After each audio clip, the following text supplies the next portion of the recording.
It was our 35th anniversary. To celebrate, we were on our way to Mama Rosie's, where we had our first date. That's when we heard coming from the radio. So we stopped and listened. It helped us get to safety. So when I think of our anniversary, because now we have even more to celebrate.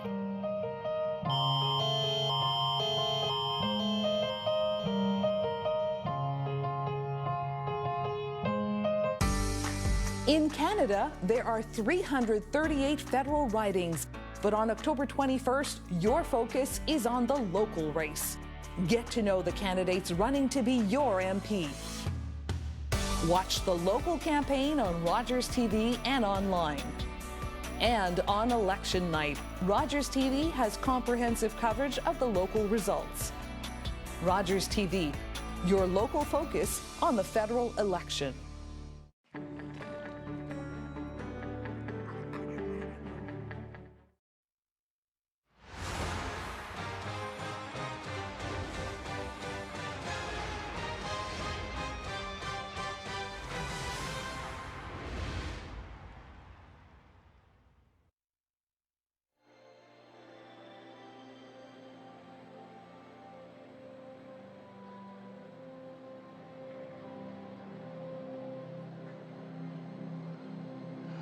Well, there you go. What a night so far here at the Mile One Center. Good evening, hockey fans watching on Rogers TV across the province, on Facebook, and of course our friends across the region on Eastlink TV.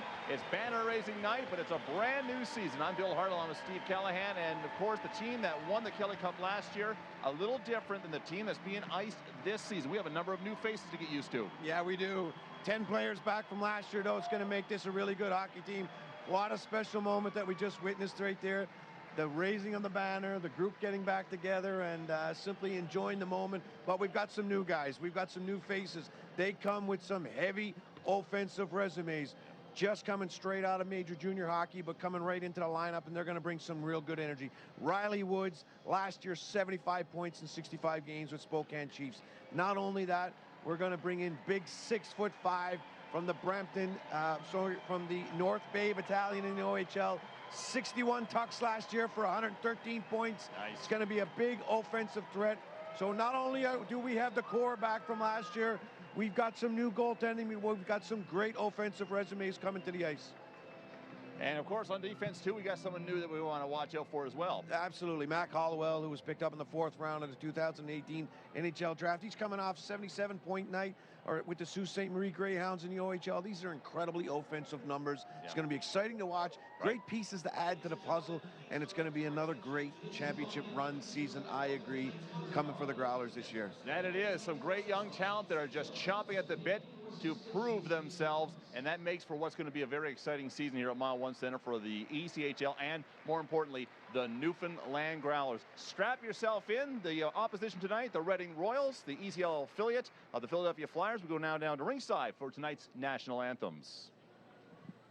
Ladies and gentlemen, please remove your hats and stand if you are able, and join Stephanie O'Brien from the Women of Rock and Oz FM in the singing of the national anthems. Oh, say, can you see by the dawn's early light what so proudly we hailed at the twilight's last gleaming, whose bright stripes and bright stars through the perilous fight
Ladies and gentlemen, please welcome Chris Andrews in the singing of the Ode to Newfoundland.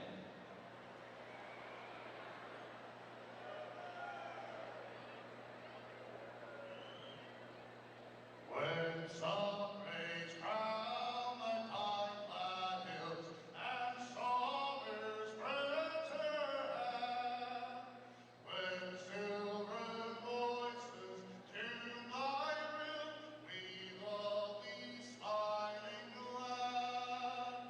We love thee, we love thee, we love thee, smiling land. As loved our fathers, so we love, where once they stood we stand. Their prayers we raise to heaven above. God guard thee, Newfoundland.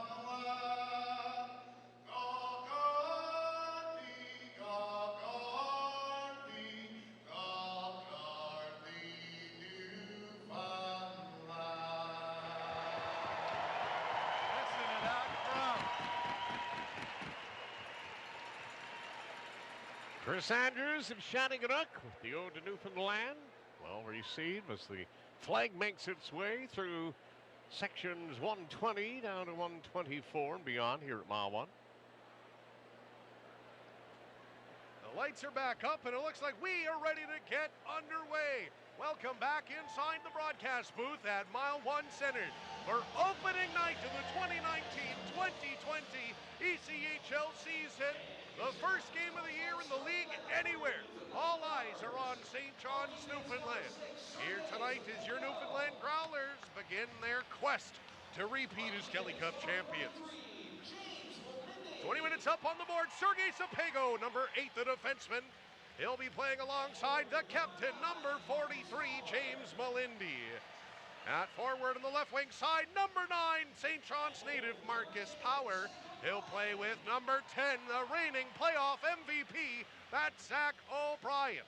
And at center, it's number 22 from Carrollton, Texas. That's Brady Ferguson back for a second tour of duty with the Newfoundland Growlers. And starting in goal, number 30, Maxim Zhukov, making his ECHL debut. Here this evening, the Kaliningrad, Russia native. Very highly regarded, was a third-round draft pick in 2017. For the Vegas Golden Knights, starting in goal is Felix Sandstrom for the Reading Royals. They're in white jerseys with purple. The Growlers in their trademark black jerseys with a Kelly Cup Champions patch on the left shoulder, white and gold trim. To center ice we go. The referee is Alex Caron. The linesmen are Jimmy Vale and Joey Maynard. And the season is underway as the Growlers win the draw. It finds Malindi at center. He'll send it in. Sandstrom. He'll play it ahead. That's going to be turned over and stolen by Ferguson.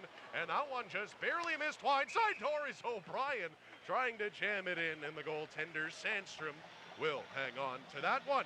19 seconds in and they almost had a goal. And we were joking before we actually got to air that it'd be nice to see one in the opening minute or so. Who do you think's going to pot the first one? I was going to ask you that. Zach O'Brien, a drive. He scored from that exact inch on the ice before, but his one-timer was stopped by the rookie netminder from Reading. I don't think you can deny that it could very easily be one of O'Brien, Ferguson, or Power. But last season, the first goal was scored by Christians Rubens, an unheard-of defenseman at that point. But I have a feeling the fireworks could be coming out sooner rather than later, given that these guys have had that much time between Leafs camp, Marlies, etc. The Growlers try to get it back out of their own zone. A centering pass, a big rebound as well. Penalty already. And the first penalty of the year comes less than a minute into the game. A tripping minor, and who's that? It's Sapego, and it's a rookie, and Alex Garon, the referee. Can't even get a minute into the contest, and now a rookie gets picked on. So the Reading Royals will go in the first power play of the hockey game. So the Growlers are 0 for 0 on the penalty kill. I'm just making sure we're finally tuned. I just want lots of earbud stuff there, bro. Yes, sir, me too. Face off to the right of Zhukov. Taking the draw for Newfoundland is Matt Bradley, back at number 27 for year number 2. He'll line up against Reading's number 15, Trevor Yates. To the right of Zhukov we go, and folks, you'll see some different places for face-offs this year. I think teams get a little more flexibility on where these draws happen. If you've paid much attention to the first couple of weeks of the NHL season, you will have picked up on that same rule adopted this season in the ECHL. Michael Kapla, he's down in the corner with Melindy trying to poke that puck free. A big scrum in the corner as Matt Bradley leans into his man and helps free it up for Kapla.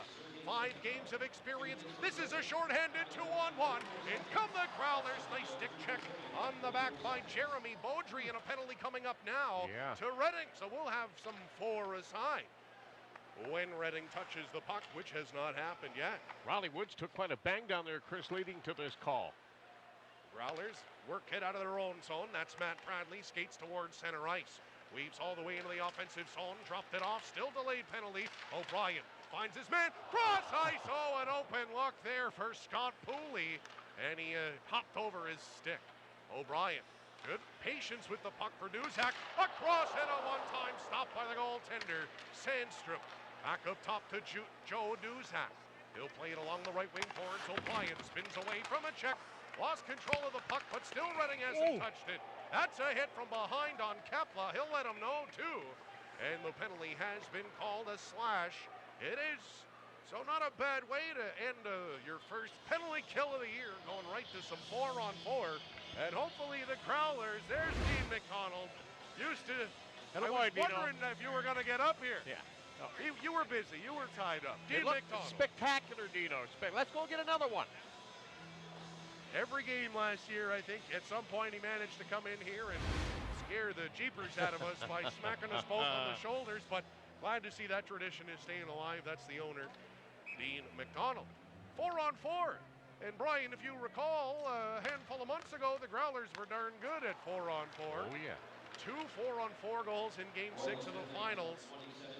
And they're going to get control. That's Mac Halliwell inside his own zone. Thank you to everyone joining us here tonight on Mixler.com/NL Growlers. Oh, and this could be an outlet pass, and what a feed. There's Luchuk, had to slam on the brakes. Leaves it back for Conrad. He'll peel away into the left wing corner. Out in front, trying to find Luchuk. That one just knocked off the end of his stick. Halliwell in the right wing corner had that one taken away by Garrett Cockrell.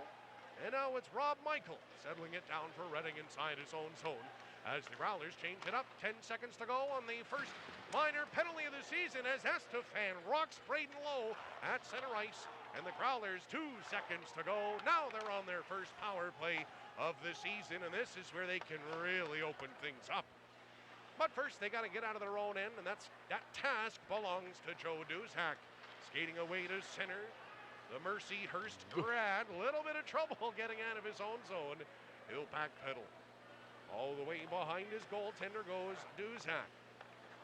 Emerges on the left-hand side of the cage and starts it up ice. Spins it back to Brady Ferguson. Cross ice finds O'Brien. Rolled off the end of his stick, leaves it for Estefan. 40 seconds to go in the man advantage as Ferguson hurls into the slot, waits and fires. Oh, a redirection over the goal. Cleared to the line, and it gets by Duzak down inside the Newfoundland zone. Shots on goal in the early going are 4-1 in favor of the Growlers. Duzak again looks to skate it out. Drops it back for O'Brien. And now ahead, Ferguson breaks some ankles as he cuts into the zone, leaves it behind the net. Estefan pulls it off the right wing boards. Bank pass to the blue line to Duzak. Waits, finds O'Brien, top of the circle, back through the middle, redirected. Oh, Marcus maybe should have shot that one as the penalty expires. Beaudry's out of the box, but the Growlers keep it in. Marcus Power giving chase down low against Cockrell. It's moved up, and that's Trevor Gooch chipping it into the left wing corner as Reading heads off for their line change. Nearing the 5-minute mark here. Beautiful pass, in comes Brazo. His shot off the shoulder, a nice save by Sandstrom. And this kid is huge. 113 points in his final year of junior last season in North Bay. Good stick lift there by Brazo. He could stick lift someone from across the ice. His stick is so long. He's 6'6", 225, and when you have fella that big who can do what he does with the puck as Reading fires it wide. That's going to be a good player for Newfoundland, mark my words. Eric Conodle giving chase back in his own zone, but Luchuk beats him to the puck. Conodle, the reigning ECHL Defenseman of the Year, had a little trouble there. He scores! Matt Bradley! He's got the first Growler goal of the season. It's 1-0, less than 5 minutes in. Well, Matt Bradley was in the right place at the right time with a little redirect coming from the back end. It bounded through to him, and he was able to get enough on it to redirect it past Felix Sandstrom in the Reading goal at 4:56. The Growlers take a 1-0 lead on a goal from Matt Bradley, number 27, the Vancouver native. That's how you want to start this kind of a game. The longer this game went on without the Growlers finding the back of the net, the tighter they're going to squeeze that stick. So we are excited that Matt Bradley's got the first Growler goal. Anyone out there have Bradley in their pool? I did not. In comes Pooley looking for more. He'll fire that one wide, bounced off the backboards. Nice hustle there by Colt Conrad to temporarily free it up, but it is cleared out.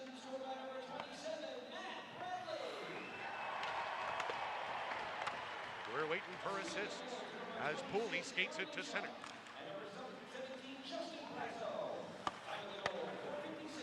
Here come the Growlers looking for more. That one's going to be chipped free and taken by Kademi for Reading. Luchuk and Brazo with the helpers on Bradley's season opening tally. There we go. Michael Kapla inside his own zone. Settles it. The only Growler with NHL experience. Michael Kapla played 5 games with the New Jersey Devils at the tail end of his senior year of college in 2016-17. Oh, a hit from behind there, and that's going to result in a Growler power play. Actually, they're going to call it a trip. Either way, a power play it is. A Pepsi power play for the Newfoundland Growlers with 13:55 to go in the first. 1-0 Newfoundland. Shots are 7-1. And that's Garrett Mitchell who will draw the minor for knocking Carlton, Texas superstar Brady Ferguson to the ice. So 6:05 gone here at opening night. The banner raised, and we want to say good evening and welcome to all our viewers on Rogers and Eastlink across Newfoundland and Labrador. To all you folks tuned in on Mixler.com/NL Growlers. Chris Ballard, I'm Brian Rogers, and it's great to have you along on this Friday, October the 11th. What a beautiful week it's been this week, Chris. The weather has been simply outstanding all week long. Kids are raving about it. They said, they didn't think it was this nice here. I said, boys, I said, enjoy it. It's not. No, of course it is. Yes, It's- that's the great way to put it. But anyways, parents are in town. Hey, the Reading Royals have been here since Wednesday. They get to stay for an entire week because it's a little weird, but we play the Royals here tonight and tomorrow night, and then the teams will have probably Sunday off. They're skating on Monday and play Tuesday. With the Manchester Monarchs, of course, folding in the ECHL. That is throwing the schedule makers into a little bit of a loopy-loop, but they got it all done. But there are some quirky ones this year. Like we'll play the Maine Mariners 4 straight games at home later this season, which is an oddity to say the least. And we don't go to Brampton until January. Wow, that's something, eh? That's a little silly, but I didn't make the schedule, and No. I'm not being critical. No.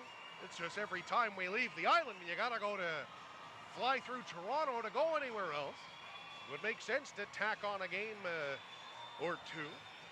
So that was an even strength goal. Matt Bradley at 4:56 from Luchuk and Brazo. So congratulations, Justin Brazo. You, my friend, have just picked up your first pro point. Face off to the left of Sandstrom.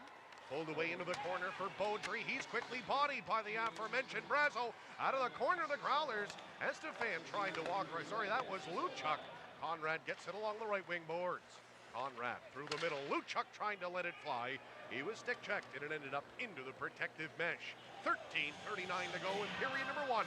7-1 other shots. 1-0 Growlers.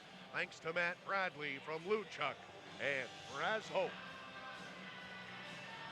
So for Justin Brazo, first pro point. First pro points and assist for the big fella from New Liskeard, Ontario. Which I had to look up where it was. Turns out it's north of North Bay, which is very north in Ontario. Oh, it's way up there. Mac Halliwell, watch him skate, folks. Just look at the kid and his legs. He'll hand off, and now in comes Conrad with some speed. Yeah, this guy in can on the fly. right wing side, back to the middle. Pooley almost able to pick up the garbage in front of the cage. It's knocked away. Left wing side, and cleared finally by Redding. $1:15 remaining. And a nice forecheck there from Gooch, almost able to steal that puck away from Mac Halliwell. The Toronto Maple Leafs contracted player, 3 NHL contracts on this year's Newfoundland Growlers squad compared to none last year, except for Eamon McAdam, but that's not none. In on the right wing side, Estefan played it behind the net. Nice stick lift there to free it up for Duzak. He'll spin it back. O'Brien sent along the right wing boards to play it down low. Centering feed, Estefan pulls it away from the defender and frees it up to the line for Duzak again. Cross ice O'Brien. Back for Duzak. Duzak steps in, looks for an outlet. Tried to center it, pinballs around. It got behind him. Now he's got to hurry back. A partial break. He hauls his man down. What defense! There by Duzak to upend his man and not take a penalty. Maybe he could have taken one there. But the Growlers dodge a bullet. 20 seconds to go on the man advantage. Giorgio Estefan into the slot. Pauses and hands off to Duzak. Long shift for him on the power play. Right wing corner, Joe Duzak to the line for Estefan and across again on the left-hand side. 5 seconds to go. Out in front, they score! What a shot! Toby, Zach O'Brien's got his first of the year, a first power play goal of the year for the Growlers. 2-0 Newfoundland. What a tuck. That's the only way to describe that one because he tucked it under the bar so quickly. Rookie Felix Sandstrom hasn't seen a shot in tight like that before. O'Brien, oh, well, looks like he's ready to go here tonight. What a goal. What a pass by Marcus Power. As if there was any question that the Super Noofs weren't going to be together and red hot come opening night. What a finish. I didn't see who it was. The jerseys fit a little different. So And it's opening night, too. So you're you're going to get a little slack there, right? 11:58 to go, and we've got a timeout. Well, if that's the way it looks, Kirk McDonald, head coach and GM of the Reading Royals, the AHL affiliate of the Lehigh Valley Phantoms, and the ECHL affiliate of the National Hockey League's Philadelphia Flyers. From Marcus Power and Brady Ferguson at 8:02. A power play goal. The Growlers technically 1 for 2. Now on the power play as Garrett Mitchell was in the penalty box for terrific. So folks, now's as good a time as any to tee up a lot of great content coming your way during our intermissions. Tonight you'll hear from John Snowden, head coach of the Growlers, as well as returning player and 31 goal scorer Scott Pooley. That's at your first intermission. Second intermission, you'll hear from Justin Brazo and the captain, James Malindi. All that and much, much more coming up on your intermissions on Mixler. And on Rogers and Eastlink, we'll hear from CEO and President Dean McDonald. And you'll also hear from Captain James Malindi. I didn't know you got Dino for that. I'm looking forward to that one. Dino's actually live with Bill and that's right. with Bill Hart. Shot there from Canodal. Rebound bounced into the corner. Nobody saw it but Riley Woods. He'll play it behind the net. Malindi chips it free to Sapego. He'll get rid of it along the left-hand boards. Canodal locates and tries to fire through a crowd. That one stopped. Brazo, a nice behind-the-back pass. That finds Sapego. Feeds through the middle for Bradley. That one too far out of his reach. No icing on the play. That allows the Growlers to change as Reading settles behind the goal. Passed up for Jeremy Beaudry. Trying to catch up to that loose puck as the Pennsylvania native Swavely. A hit from behind there. The Growlers look to free it back up inside the wrong zone. Under pressure is Swavely pulling away. Shot from a sharp angle from Frank Duchera. Easily stopped and held by Maxim Zhukov. Well, Zhukov hasn't had a whole lot of work to do so far. Played 19 games with the Barrie Colts of the OHL last season after finishing up a collegiate career. And he wasn't too bad between the pipes there. He's, of course, a fourth-round pick of the Vegas Golden Knights. Not too far ago in their initial draft, Chris. No, and he was an A-rated prospect, one of the top goalies in in that group, that third-round pick for Vegas in 2017, as that's lifted out of play. 8-3, the shots on goal, 10:36 to go, and in case you're just joining in, first of all, welcome. And it's 2-0 Growlers. Matt Bradley and Zach O'Brien, a pair of returning players, finding the net early. Yep, Bradley his first from Aaron Luchuk and Justin Brazo, the rookie, at .456 even strength, and Obi on the power play for Marcus Power.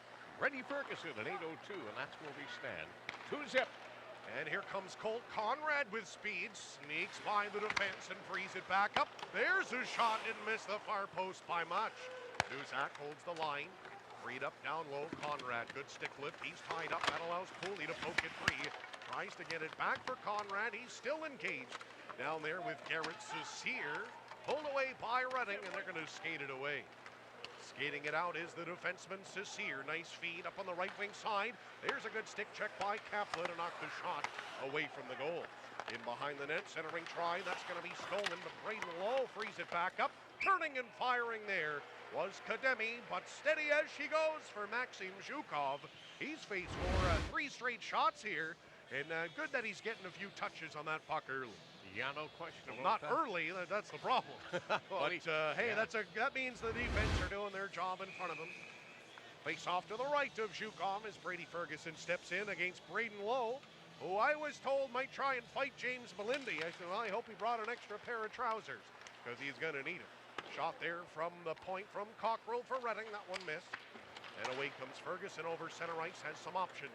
Hits center ice, flipped it into the air. O'Brien, they're going to say that's an icing call.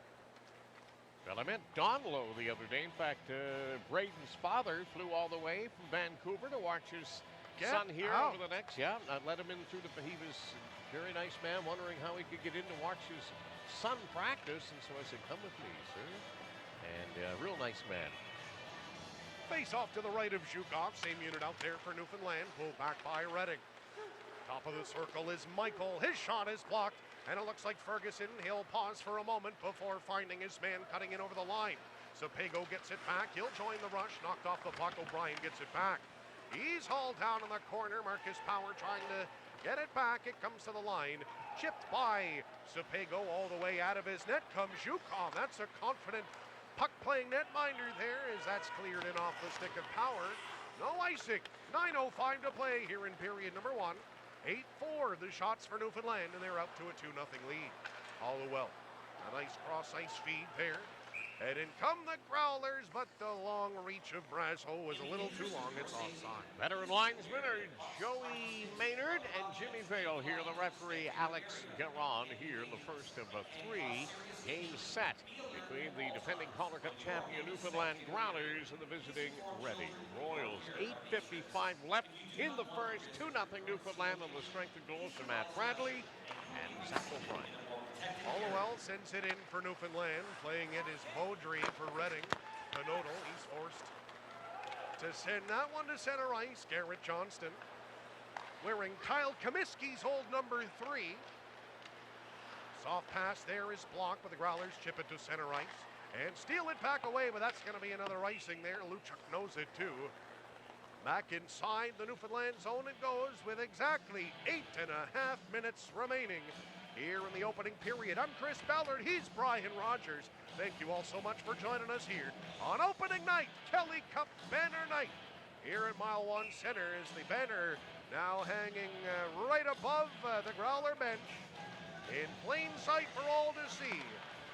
All of you here, even those of you listening and watching tonight, you're all a part of this historical moment in Newfoundland and Labrador sports history. Mac Halliwell tries to stiff arm his way. He'll steal that puck. Now it's a 4-on-2 for Newfoundland. Brazo feeds it through the middle, trying to find Halliwell. That's broken up, and Garrett Johnston at his own blue line snaps it back for Mac Halliwell, the Niagara Falls native. Leaves it for Matt Bradley. Bradley over center. Wheels into the offensive zone. You could tell Brad's put some work into the offseason. He wants a bigger piece of the pie this year. No kidding. He looks great. He does look and he looked great last year, but you know, as good as the team was a year ago, Brad's was the third-line center, and he was great at it, and there's a nice pass to spring his man, cross ice. Conrad trying to free it up, had it stolen by DeChara, and Redding looks to break away. In his own zone goes Duzak, has a look and finds Kapla. Push that one ahead, and away come the Growlers. That's Riley Wood. Leaves it for Conrad, finds Estefan, has a man, they score! Riley Woods, his first pro goal, makes it 3-0 Growlers! That was a beautiful tic-tac-toe passing play in the Regina native. Riley Wood banks it home at the 12:39 mark here in the opening period to open up a 3-0 lead for the Newfoundland Growlers. And that was pretty, and Riley Woods, the dandy little player, he's showing you why. He made no mistake at all. He got rid of that quickly, and he whipped it by Sandstrom for the 3-goal advantage. I think the pass that was intended for Woods hit off the defender's shin pad and bounced right to Woods. As the Royals come in a little too quickly, that's offside.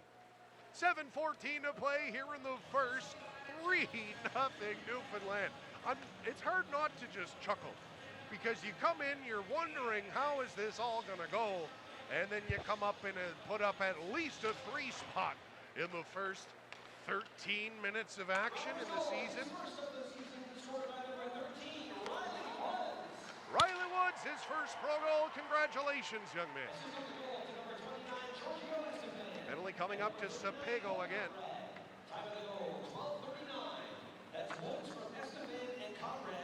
Estefan and Conrad pick up the helpers on Woods' first pro goal to make it 3-0 as Sepago takes another seat, another trip. Well, he and Alex Garon aren't getting along too good here on opening night. Young Sergei Sepago, the rookie, getting nailed again for another minor. What I really like about this first period, aside from the juicy lead, 9 different players have recorded a point in the first 12:39 of this contest. That's pretty sweet. That is some depth for you. And away come the Royals out of their own zone, hitting center ice and dropping it back is Eric Canoto. Goodrow. That's Johnny Goodrow's brother, played for Worcester last year. In behind the net, Melindy leans into his man, but it comes back to Canoto. Across top of the circle, nice play by Pooley to knock DeChara off the puck with ease. Kepla's run there by Gooch. And the Growlers, Pooley thought he came away with the puck. He'll play it to the opposite side corner, and it's sent back to the line for Canoto. He'll snap it back down low and out the other side. DeChara picks it back up on the back end. Spins away, puts it out in front, and a pass from Gooch. I don't know, it might have been a ghost there. Ooh, that could have been maybe a trip too, as now the Royals are buzzing. 6 minutes to go in the first period. Spinning and firing there. That was redirected wide in front of the cage. Goodrow, left wing corner. He'll cut all the way behind the net. Setting it up slowly back to Canoto. At the point, his shot blocked by Luchuk. Loose into the corner. Melindy gets control. No pressure at all from Redding as he lifts it calmly out of his own zone. 40 seconds left on the second Sepago minor of the period. He's the only Growler to take a penalty this season. That's an absurd statement to have to make, but he did take the only 2 Growler penalties. Played away nicely by Zhukov. Corralled by the Growlers again. A clear exit and a clear, I suppose you could say, by the Growlers there with only 15 seconds to go in the minors. A good looking kill here. Dropped off for Jeremy Beaudry. He'll head to center. Hands it back for LeBerge. He'll split the defense. Halliwell sweeps it away. Penalty is over. Sepago, that's Zhukov off his blocker. Back to the point it goes. Chipped to the line. Cockrell, his shot redirected wide. In front by Olivier Lebel. Sepago sends it to center.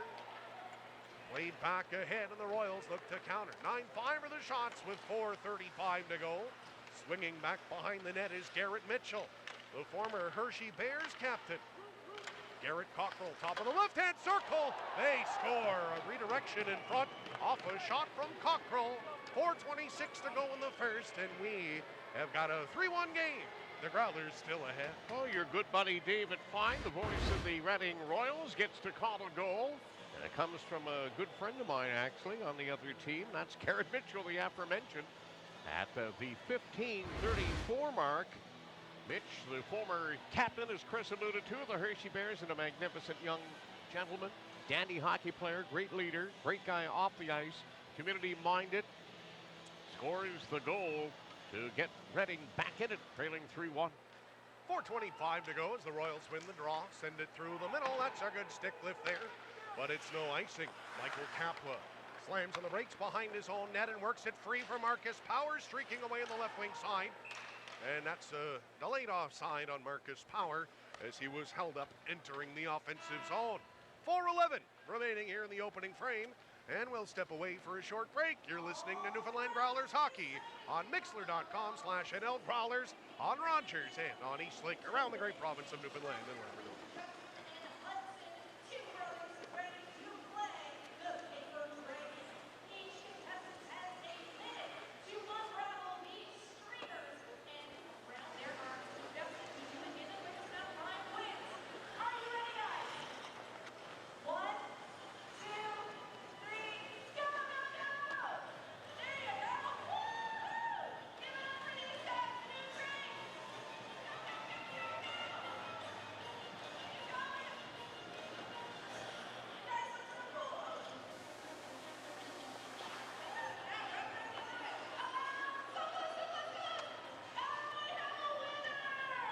Minutes and 11 seconds remaining here in period number one. Again, coming up on Mixler for your first intermission, we'll have John Snowden and Scott Pooley and a live interview with Dean McDonald for you folks on Rogers.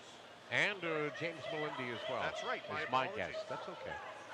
I'm still doing a few interviews for Rogers through the season. I know we're on opening weekend, but when we move forward, the game of the week will be Saturday nights on Rogers and Eastlink across Newfoundland and Labrador.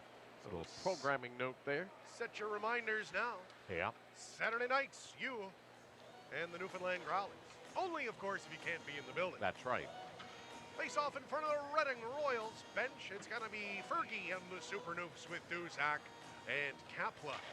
One back by the Growlers to Michael Kapla. Gets it for Duzak. Over the line, he'll send it into the left wing corner. Fortunate hop, but it's going to be corralled and cleared to center by Reading. And a turnover by Newfoundland, and away come the Royals again on the right wing side. That pass is going to be blocked and scooped up by Ferguson. He'll start it out. He's got Duzak ahead with him. Duzak couldn't chip it by the defense. Redding's going to get control and send it ahead. There's DeChara.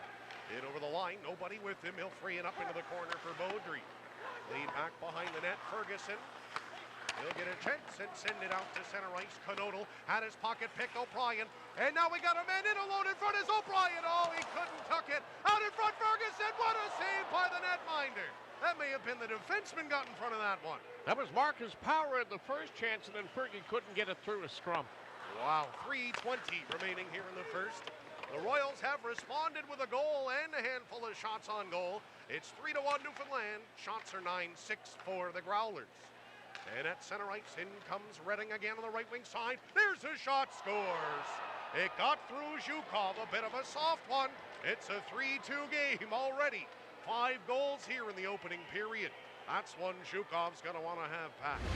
I didn't see it, Chris, to be quite honest. I was trying to catch up and get it here, and there's, oh, yikes. Yeah, you're right. That puck should have definitely been stopped, but hey, learning curves, you're only a youngster. Gonna have to do a better job than that, though, on that. So 3-2. Yeah, you're right. I'm not sure. It looked like Garrett Mitchell clearly scored that goal. I thought so. But hey, it didn't take me much meandering to try to fix it because Garrett Cockrell got it. So then it's just Mitchell and Michael with the assist. All good. Figure. Yep. Face off one back by the Growlers. 3 minutes to go. Some growing pains, perhaps, here in the opening frame. You weren't going to roll them here on opening night. No. Colt Conrad steals that one away. Tried to center it, put it off the back of the net, but Estefan gets it. Left wing boards trying to wheel with some speed. Turns and fires, redirected in front. A rebound, Corral. And Conrad plays it down low for Estefan. He's got some skill, that Colt Conrad, I'll tell you. This is a good line, Chris. Left wing, freed back up. Conrad into the corner, gives chase, beats Cockrell to that puck.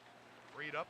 And back to the line it goes, and across to Melindy. Melindy through a crowd. Oh, that high riser didn't miss by much. That may have grazed the crossbar. To the line, it does come out to center. Nice hit thrown by Pooley there. Almost put Trevor Gooch into the bench as the Growlers regroup inside their own zone off the stick of Conrad and in deep all the way to Sandstrom. He'll turn it over. Right wing corner trying to free it back up is Brazo, and he will. He and Luchuk in there. Luchuk doing a good job, and he'll steal it away. Played back behind the net. Brazo, what a feed into the skates of Luchuk, and it was blocked by the defense. Brazo in front for Bradley. That's going to become trouble, I'll tell you that, especially when Trey Bradley gets back into this lineup. Brazo, Bradley, man, oh man. Halliwell hauled down. Luchuk, he's tripped up. That's a miss. 1:35 to go. Wow. That could have been kneeing. It could have been tripping. Nice hit by Halliwell. Oh, look at this. Now he's going to... Oh, my goodness, Garon. You got to be kidding. Mac Halliwell's going to go to the penalty box.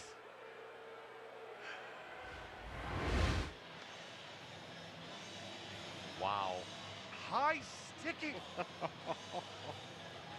Oh, well, at least our fans know what they're watching and seeing. Look at this. I'm not going to say anything else. Yeah, Melindy going right to tonight's referee. Aaron Luchuk, by the way, is on an NHL contract with the Newfoundland Growlers, one of only three, as you mentioned, the rookie defenseman Joseph Duzak out of New York City, and Niagara Falls Mac Halliwell, who gets called there. And that was just picking on the rookies again. He's already got Sapego twice. Now he's got another rookie, and it lets a veteran, Luchuk, get tripped up by a veteran Reading player, no call. And as soon as the rookie does something, up goes the arm, and that is disgraceful. At least in my humble opinion, picking on rookies. It gets done a lot in pro sports. Shouldn't, but it does. Well, we got a 3-2 game here. Yeah. The Growlers going back on their third penalty kill. So they gave the second Reading goal to Ralph Kademi from Stephen Swavely. Okay, thank you. Did you get the time? At 16:56. Thank you. So just over a minute between the two Reading goals puts them right back in this contest. Sandstrom leaves it behind the net off a Growler clear. Only a $1:12 remaining here in the first period. That's a miscommunication and a bad pass from Conodal, putting it all the way deep inside his own end again. 1 minute remaining here in the opening frame, and a $1:37 left on the power play for Reading as Gaudreau sends it into the right wing corner. Kapla, he's the first one to it, freed it up. DeChara takes control though. Reading, top of the circle, leaves it back for DeChara. Lets it fly, he scores a nice shot. I think it hit Kapla's stick, and we got a tie game. Just like that, Chris. It's opening night, folks. Yep, 3 unanswered goals, and there's a power play marker on a wonky call on Mac Halliwell. And that goal comes at the 19:15 mark here in the third. So a 3-0 lead. She gone. Just like that. Shots are 9-8 in favor of Newfoundland. The Growlers stopped skating. Yeah. And they were on the wrong end of a bad call, but that's the game of hockey, baby. Face off one back by the Growlers. Lots to talk about in the intermission for the coaching staff. A lot of good and some not so good. As Melindy's dumped behind the play by Mitchell. As that puck is cleared out offside by a long shot was Braden Lowe. He and Melindy keep an eye there. 29.4 seconds to go. The Growlers had a 3-0 lead, and now it's gone. 3-3. 3 goals in under 3 minutes for the Royals. Well, look at the shot clock. 9-8. At one point, it was 9-3. That's right. And 8-1 prior to that. Yeah, 8-1, exactly. So, yeah, you're right. They have stopped skating for some unforeseen reason.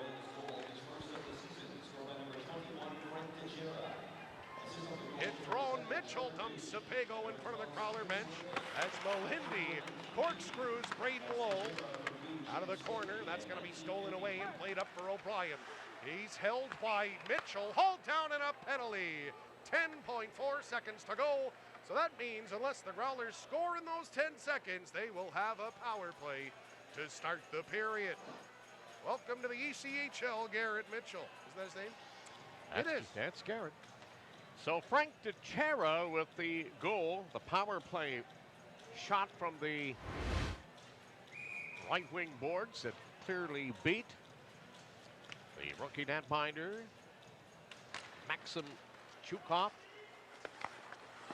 In the corner, 6 seconds to go. Conrad put it out in front. It comes to Halliwell. One-timer stopped And that's going to do it for a tipsy-turvy, wild, wild west first period of action. 3-3.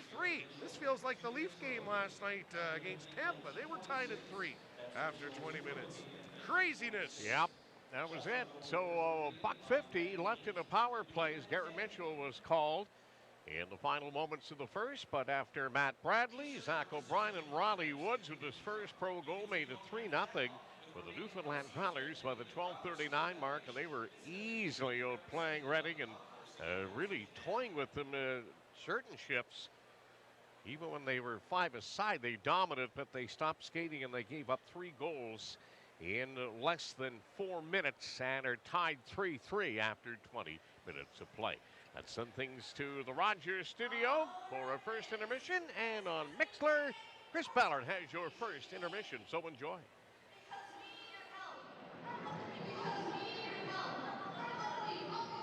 Thank you, Chris, and thank you, Brian. Well, let's just tell you this, Steve. If you have an ECHL hockey pool and you have a number of Growlers and Reading Royals, I'm happy to report you are currently in first place. 6 goals to start the period. I guess it goes without saying, this is a good offensive team in the Newfoundland Growlers. It is, and I really like the way the Growlers started off. They were stretching the puck out really nice. Their speed was extraordinary going to the neutral zone. They deserved the 3 goals they got, but there's never been a bad shot on goal. And we saw that later on with Reading when they started putting pucks in the net. Let's look at these highlights, though. I mean, the Growlers were really, really moving the puck well. Great cycles in and around the wall. And finally, then they were setting up that first goal again. It was a little stick on the ice. Looked like it was Matt that put it in. Yeah, it was Matt Bradley. Matt Bradley, number 27. Again, just getting to the net, getting the stick open. Again, getting open, making sure that those shots get through. It was just a real great energy by Newfoundland tonight. Again, here's that little tip. Just makes its way over the shoulder. There were a lot of pucks that just were squeaking through tonight, and we saw that in the first period from both teams. But the Growlers started with just great energy, great speed. Yeah, 2 newbies getting assists on that one. Aaron Lechuk and Joseph Brazeau, of course, the big 6'6" guy we were talking about at the top of the hour. Let's take a look at goal number 2 for the Growlers. And this one's just a great power play. Love the 1-3-1 setup. They really worked it around well. Just going down out in front, out into that slot shot. That becomes the second option on the power play. Just a great little finish there. But again, it's across the perimeter, moving the puck well, down low, and then Zach gets open for the first one of what I would expect to be many, many this year. We got to love the energy behind us. Just absolutely fantastic. Now, another new face that we talked about at the top of the hour, scaring the third goal. Riley Woods here doing the job on this one. Yeah, and again, it's speed. We saw a lot from that. Love the speed by Colt as well, 39, and then cutting to the net, Riley Woods. This line looks great. This line looks like it's going to be one to really fall in love with. You know, we see, again, Colt Conrad, he was having great wheels all period. That made it 3-0. It was shots on goal, 9-1. It looked like the game was going to be wrapped up. And with that, again, the character reading came right back with 1 to make it 3-1. Yes, and of course, the Reading goals look a little like this. Yeah, and again, there's never been a bad shot on goal, but we see this one here. Little shot, teaks through. I think the first one may have gone in as well. It looked like it came bar down, but the referee kept his eyes on it. He was in a great position. Rebound sat there. Everybody was kind of looking because it looked like it went off the crossbar right away. And then the first goal was banged home. I think it was Garrett Mitchell had the assist on that one. All right, and that was 3-1, and then they came back again to make it 3-2. Yeah, and I think he'd love to have this one back. This is a goal where, you know, you're in position, the shot comes, and that's why we said coming off this period, there's no such thing as a bad shot on goal. Again, get that stick out in front. Sometimes that distracts the goaltender a little bit, but, you know, it slipped through, got through the gear. He's got to have those. Might be a little nervous, you know, when it's 3-1, you don't want to let that next one in. Unfortunately, it does go in there, and it didn't stop there. The parade to the goal sheet continued right on from that. That's right, and with less than a minute left to play, Reading scores on the power play to make it a 3-3 draw, and that's where we stand. Again, right here, we see the work on the power play coming off. 2 real simple shots. I mean, those are on top of the circle. You know, a goaltender, you got to have those, no matter if it's tips or what, or if it's screens. You got to come out, you got to be angled. And sometimes you get down by 1, it's a 3-1 game, and you sit back in the crease a little bit. Look how deep he is. He's planted in the blue. He's got to get out there. He can't be nervous about that. He's got to make sure he's challenging. He's aggressive. I think 3-1 score was a dangerous one for him. Right. Now it's 3-3. The analytics are gone out. It was definitely an exciting period and one that sets us up for just a great second. All right, when the second period starts, the Growlers will be on the power play. Stick around, we're going to take a little break. We'll be back with Dee McDonald, majority owner of the Newfoundland Growlers on Rogers TV and Eastlink. All right, girls.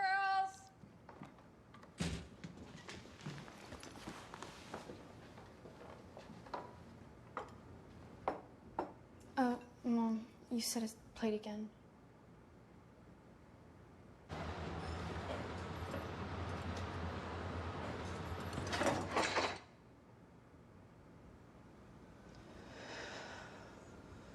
Workplace injuries hurt the most at home.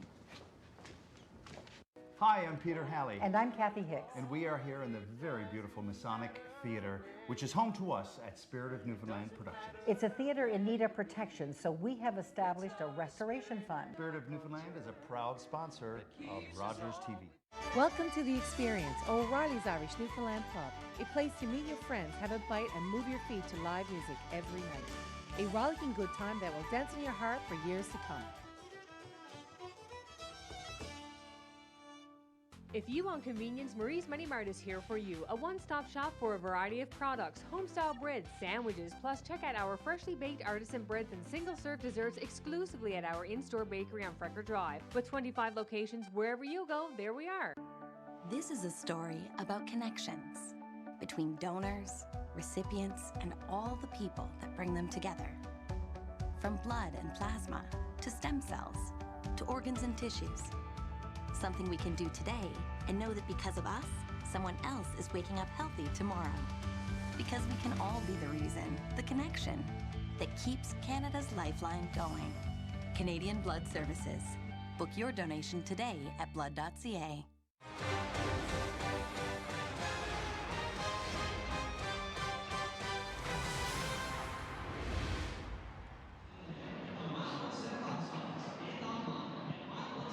Welcome back. I'm Bill Hart on Rogers TV, owned by majority owner of the Newfoundland Growlers, Dee McDonald. Well, first of all, congratulations on a number of fronts. First of all, how does it feel knowing you are the only professional sports team owner in the world right now that is batting 1,000? One season, one championship. How do you feel knowing that banner is up there? The plan is to keep it going another year.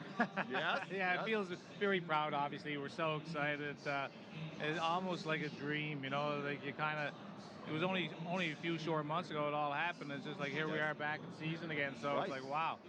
Well, you know what, when you got the franchise and puck dropped for the very first time, a playoff spot seemed like out of this world. Yeah. But not only did you make the playoffs, but as the banner states, and forever will it state, yes, ECHL champions for 2018-2019.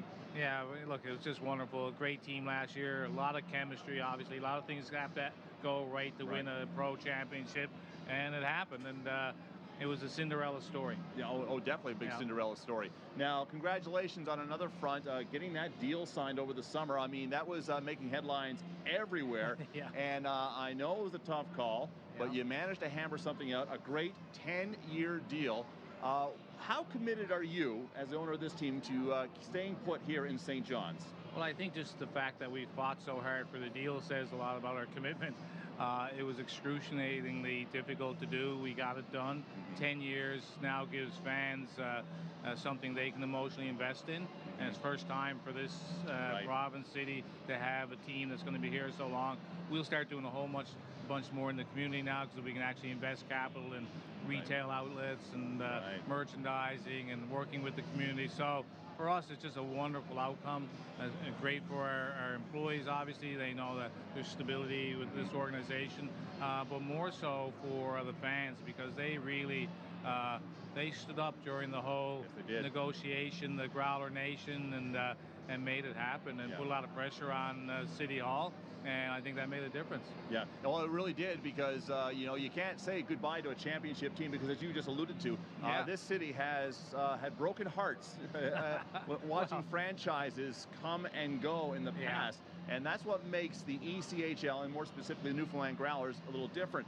In the way of the ice caps, it was a decision made by the parent team to move. It had nothing to do with the fans here in the city. No, none whatsoever. So we're here to stay. You know, I hope it's 20, 25 years. I mean, now with 10 years, there'll be a whole generation of kids grow up with their hockey idols. You know, someone that's here in Newfoundland. So I think that's very special. And look, we really believe in our role in the community, and we're just getting such great feedback from everyone. So it's really exciting. It feels like the accumulation of so much work to finally get here this evening. You know, getting the lease for 10 years was a lot harder work than winning that cup, quite frankly. And but now here we are. We're here to stay, and it's great for the fans, and we're lucky we got the best fans.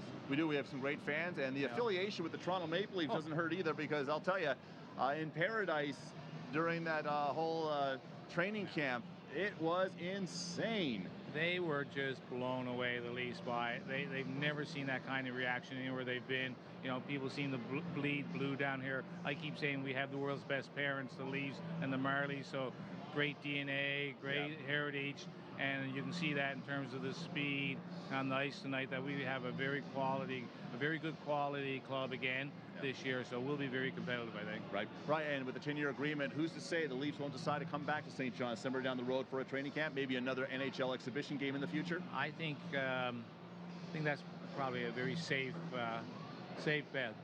I like the way you put that.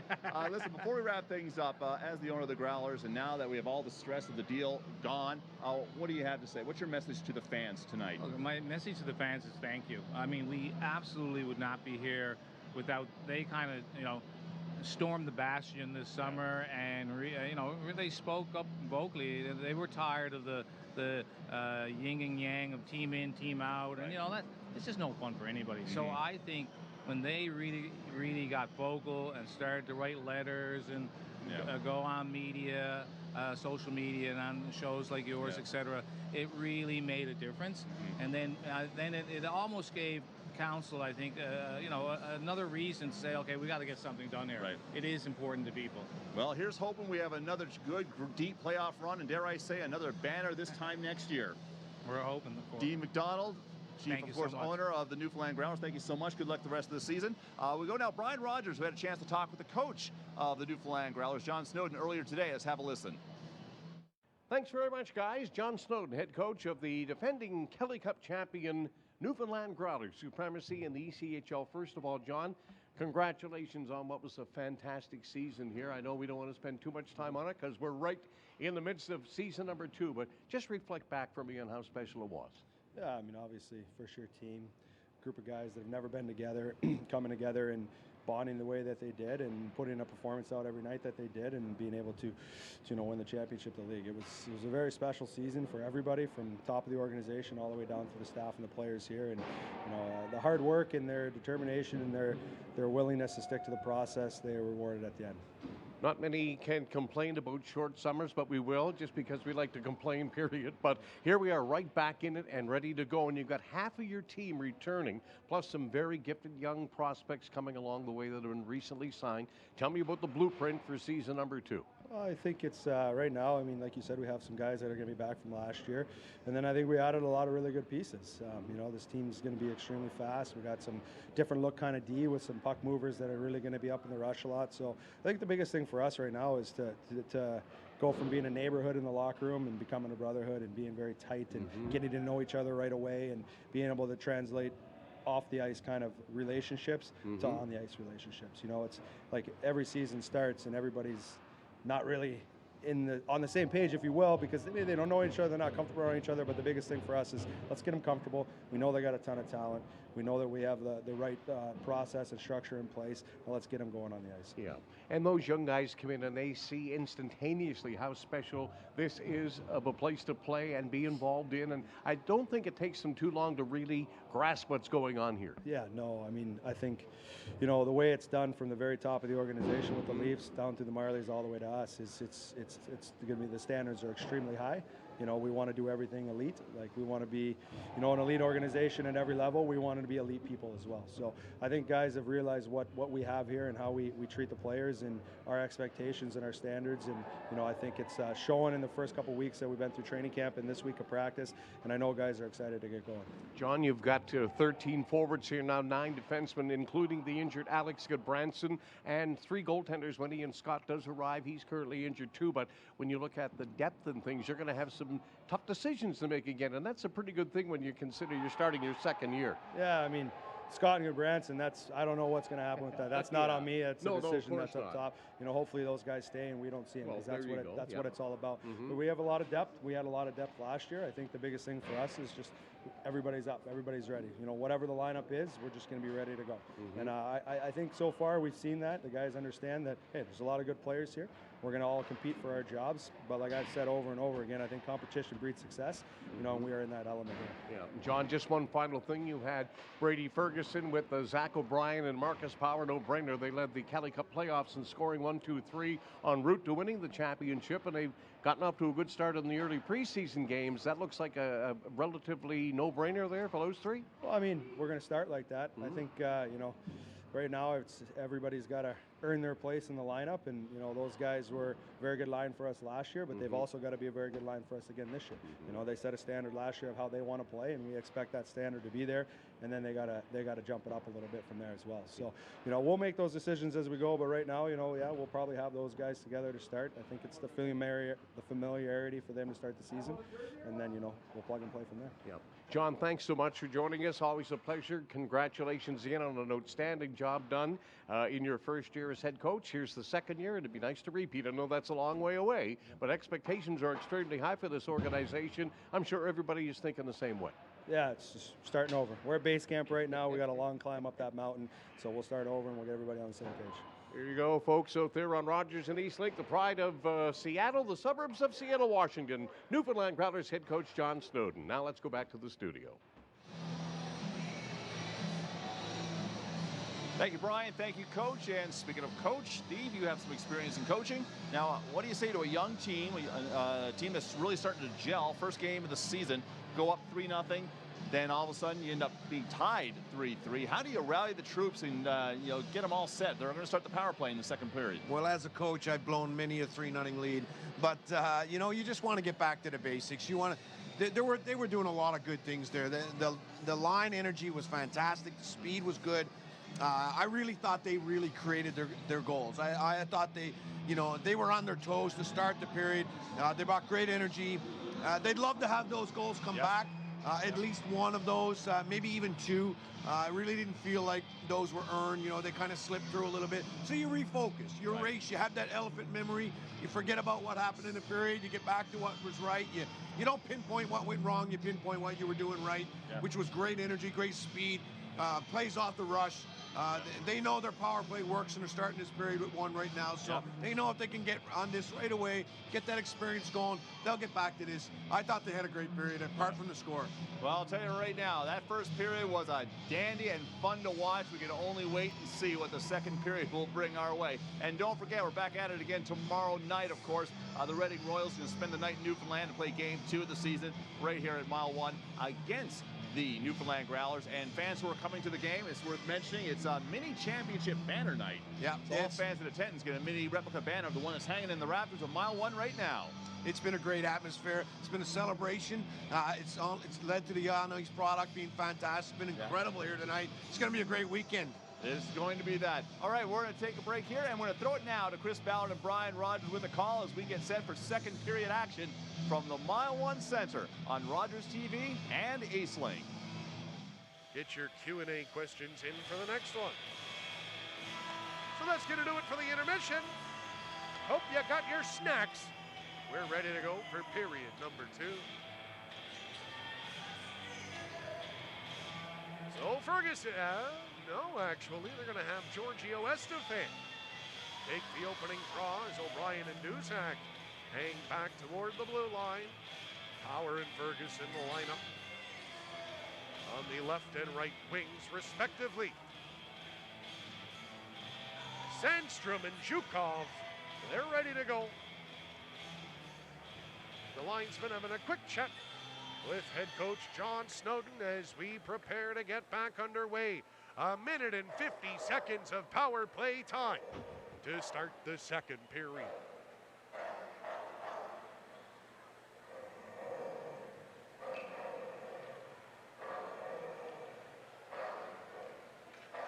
Estefan it is. He'll line up against the 2-assist man, Stephen Swavely. He's got a pair already here in this one. We're back underway as the Growlers win the draw and get quick possession. Duszak heads it all the way back.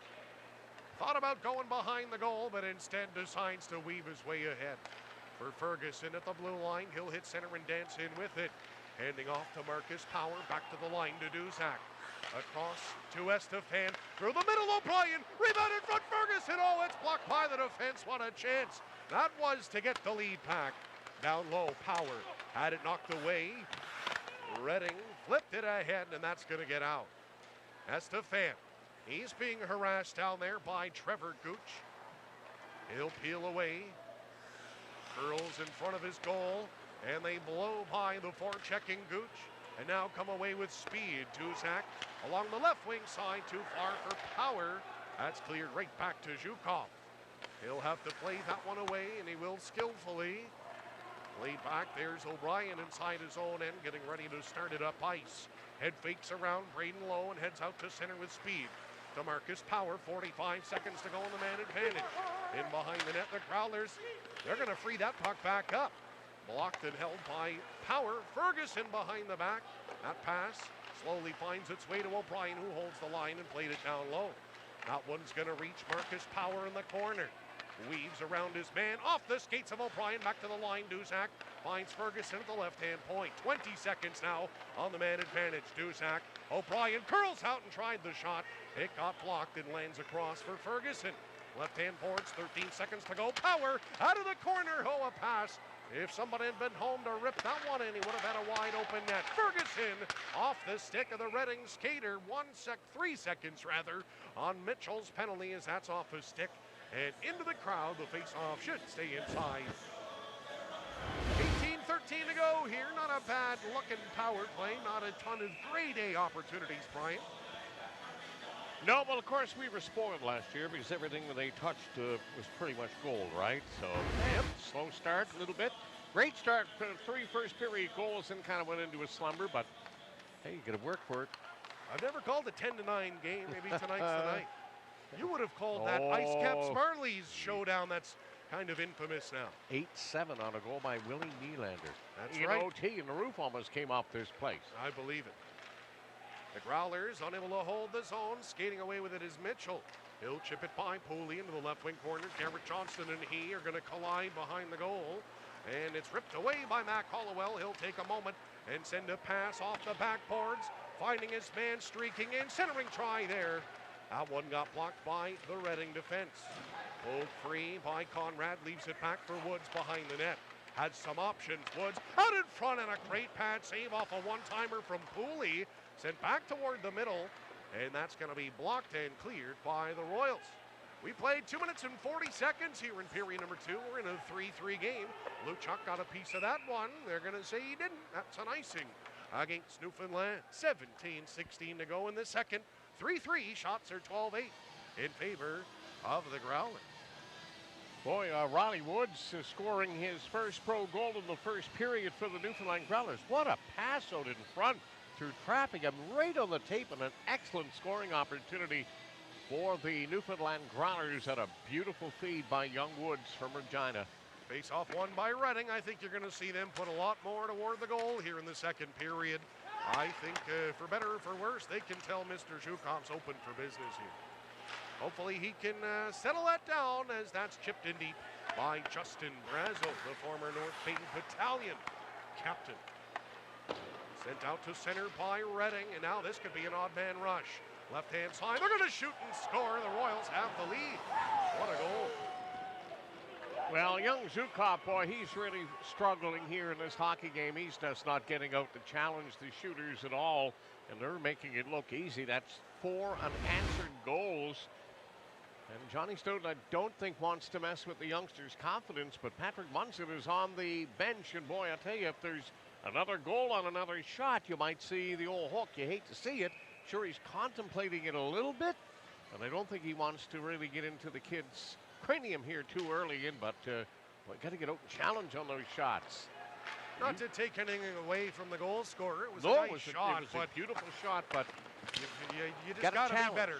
You've got to be better. Well, that's 3 in a row, Chris, like, on shots from well out.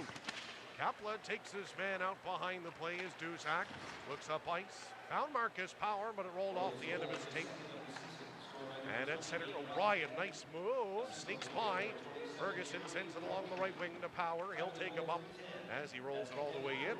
Behind the net, good forecheck there for O'Brien. Power's going to get it in the right-hand corner. Had it sticked away, and they find LaBelle at center, the Royals do. And flip it ahead. Kapla, all the way back behind his cage, spins away from the forechecking Yates. Nice pass ahead, and O'Brien's got control at center. He'll play it in deep. As that unit, well, at least they'll start a line change. In deep is Brady Ferguson, thought he had it pinned, but the Royals pull it away, and there's Mitchell starting it out. On the right wing side, trying to get by Garrett Johnston. He'll play it into the corner. It's into the skates of Estefan down there, and the Growlers will recover. Starting it ahead, nice feed there from Conrad, finds Halliwell, dropped off Estefan. He scores! Top corner, Giorgio Estefan, and we got a tie game with 32 to go in the second. He's got his first of the season, looking just like he did back in June. What a rip for Gio. It's 4-4. The Edmonton native, number 29, Giorgio Estefan, with a gorgeous shot, top shelf, whipping it by Felix Sandstrom at 4:28, and a much-needed shot of adrenaline from Gio to tie it at 4, an even strength tally in the second point of the hockey game. At this rate, I might get that 10-9 game. You never know. In comes Pooley in the offensive zone, trying to track that down against Canodal. That's going to be booted ahead by the Royals. And Garrett Johnston plays it back. Oh, left it behind the goal there. Well, it's the first game of the season. We're going to give the boys, everybody, a little leeway. Oh, goodness, yes. Nice spin away from a check there, but it's turned over. And a nice hit there sent Swavely to his knees as the Growlers break out 3-on-2. Pooley chases down in the right wing corner. It's knocked away from him. Nice feed across for Beaudry. He'll carry in on the right wing side, getting around his man. Good active stick by Garrett Johnston. That's into the protective mesh. 14:49 remaining here in the second period. Already we had 3 goals each in the first, and we've got a goal each in the second. So the Reading goal at 3:10. Ralph Kademi second from Jeremy Beaudry. And then just over a minute later, it was Giorgio Estefan from Mac Halliwell and Garrett Johnston. Back to the line, there's a shot wide of the cage from Mazza, the defenseman for Reading, and what a feed ahead for Luchuk. He's got Bradley with him, and he finds him. Matt Bradley slams on the brakes, played behind the back for Luchuk. Luchuk trying to work it back to Sepego at the point. That's a turnover, and could be an odd man rush back for Reading. Gooch played it back for Yates. His pass, that one missed everybody, but lands in the corner as the Royals recover. Out of the corner, looking up top there. That shot, that gets by the defenseman Mazza and ends up back in a neutral ice. 13-9 of the shots on goal in favor of Reading.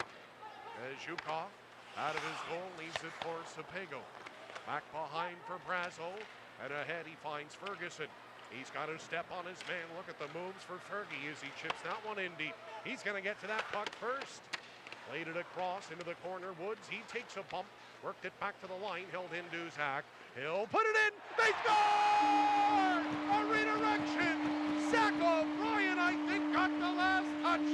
The Growlers put up 5. It's 5-4. They got the lead back. Now, Duszak's the one leading the charge back. He was the one who at the right-hand point put it in toward the goal. It hit at least 1 or 2 guys. And we'll have to wait and see, but the Growlers get the lead back, and everybody in attendance gets the gas deal from North Atlantic. 5 cents off a liter tomorrow. Show your ticket stubs, folks. Well, if you're listening, you probably don't have ticket stubs. That's why you got to get down here. That way you'll see the Growlers score 5 goals in 22 minutes and 10 seconds. Man, this team's got some firepower. Sent in deep, that one rolls behind Sandstrom. Hit thrown in the corner, Gaudreau. He'll free it up and away comes Mitchell on the left wing side. He's got an option. He's got a couple options and elects to play it down low into the corner and trying to pick it back up himself, but it'll be freed up by Ferguson. He'll spin, finding Duzak. Oh, an elbow from Michael goes unnoticed. Ferguson, he got a high stick on him too, right in front of the officials. You think it got called? No, sir. Estefan spins around a helpless low inside his own zone. Duzak frees it up and Ferguson storms out. Oh, what a feed for Estefan. Curls to the backhand and fires. A soft shot off the pad of Sandstrom. Estefan throws it back toward the middle. That one rolled off the end of his stick. Pooley couldn't get it. And now it's chipped in by Redding. Kapla keeps an eye on Lovell, trying to beat him to that puck in the corner. Estefan frees it up. He'll clear it to center ice. What a crazy game we're in the midst of here. So they gave the Growler goal indeed to O'Brien, and they're looking for more. Dropped off on the right-hand side of shot. That one's off a body and wide. Behind the net, a couple of Growlers almost colliding there as Estefan holds the line. Played down low, it's knocked down by Conrad, wheeling to the line on the backhand. Johnston gets it down low. Pooley works it free, but it's stolen back by Redding, and he's going to steal it again. He'll turn it right back over again as it's flipped into the air. Staying on side was... okay, he wasn't on side. Good.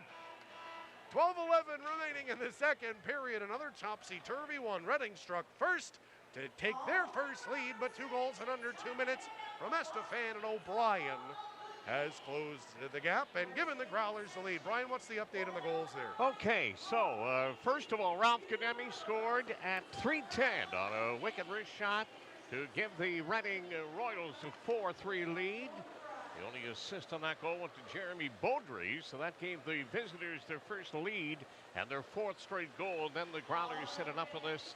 They come back and they pot a couple in less than 2 minutes, starting with Giorgio Estefan's first of the 2019-2020 campaign.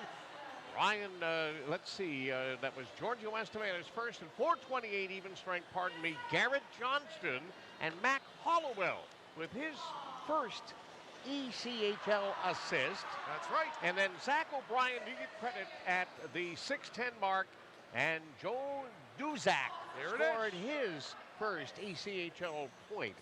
So there you have helpers, and you've got how many Garretts in this game? 4? You wouldn't want to go into the dressing room and say, hey, Garrett, because if it was in Redding, you'd get Mitchell, you'd get Cockrell, and Cecile all turning around and say, what? And if you did it in the Growlers, it's Garrett Johnston. So Johnny gets his first point of the season. Matt Halliwell and Joe Duzak with their first ECHL assists. And, of course, Obi with a 2-goal effort here to lead the way. Matt Bradley and Riley Woods, the other goal scorers for the Newfoundland Growlers, who have a 5-4 lead. 9 goals on 24 shots. It is not a night of the netminder. Wow, when you put it that way, yep, that is not fantastic goaltending, but hey. Wide open fun. Oh, you got that right. Get your tickets for tomorrow night, folks. If it's at all like tonight, if you like goals, boy, will you love this. Open ice hit by Luchuk as he spills Trevor Yates, and the Growlers send it back in. Not a very big fella, that Aaron Luchuk. He's only 5'10", $181, but he put all $181 into that hit. Great stuff to see, too. Good physicality there. And a nice feed ahead to Matt Bradley. They'll stay on side as they send it in deep. Bradley hauled down on the play. 11:33 remaining. Here in the second period, the Growlers have stormed back to take a 5-4 lead. No lead is safe tonight, though. Halliwell out of his own zone. Stutter steps, what a feed. Touches Bradley. Now they're going to call it offside. I think it bounced over him. And anyways, yeah, we've played 8:43, and it's a nutso one here tonight. 5-4 Newfoundland. 15-9 of the shots and goal in favor of the defending Kelly Cup champions, who raised the beautiful Kelly Cup banner tonight here. Positioned near their bench. Both teams 1 for 3 with a manpower advantage. Face off to the right of Zhukov. I think he'll take a nice cold shower after this one, win or lose. Well, I'm not saying that as a criticism. I hope he bounces back. He needs to make a couple timely saves here. The poor youngster hasn't made many. He's only made 5 saves in the game so far. Beaudry lifts it ahead for Redding to center ice. O'Brien got his stick on that one. He'll free it up too. Ooh, nice hit there by Mitchell on Marcus Power. That's lifted in by the Royals. Under 11 minutes to play now in the second period. 5-4 Newfoundland. Into the corner. Melindy. He's just pushing everybody away there. Braden Lowe. That's knocked away. Sharpengle tries off the outside of the net. Melindy takes a bump, frees it up easily there for Ferguson, who lifts a backhand to center ice. Sent right back in. Gathered in by Melindy behind his goaltender. Gooch keeps an eye as Melindy tries to find his outlet, and he finds Brady Ferguson. He'll get a stick on that one to chip it by Beaudry into the left wing corner. Ferguson, a nice hit there in the play as well, but it's going to be carried back by Pascal Laberge.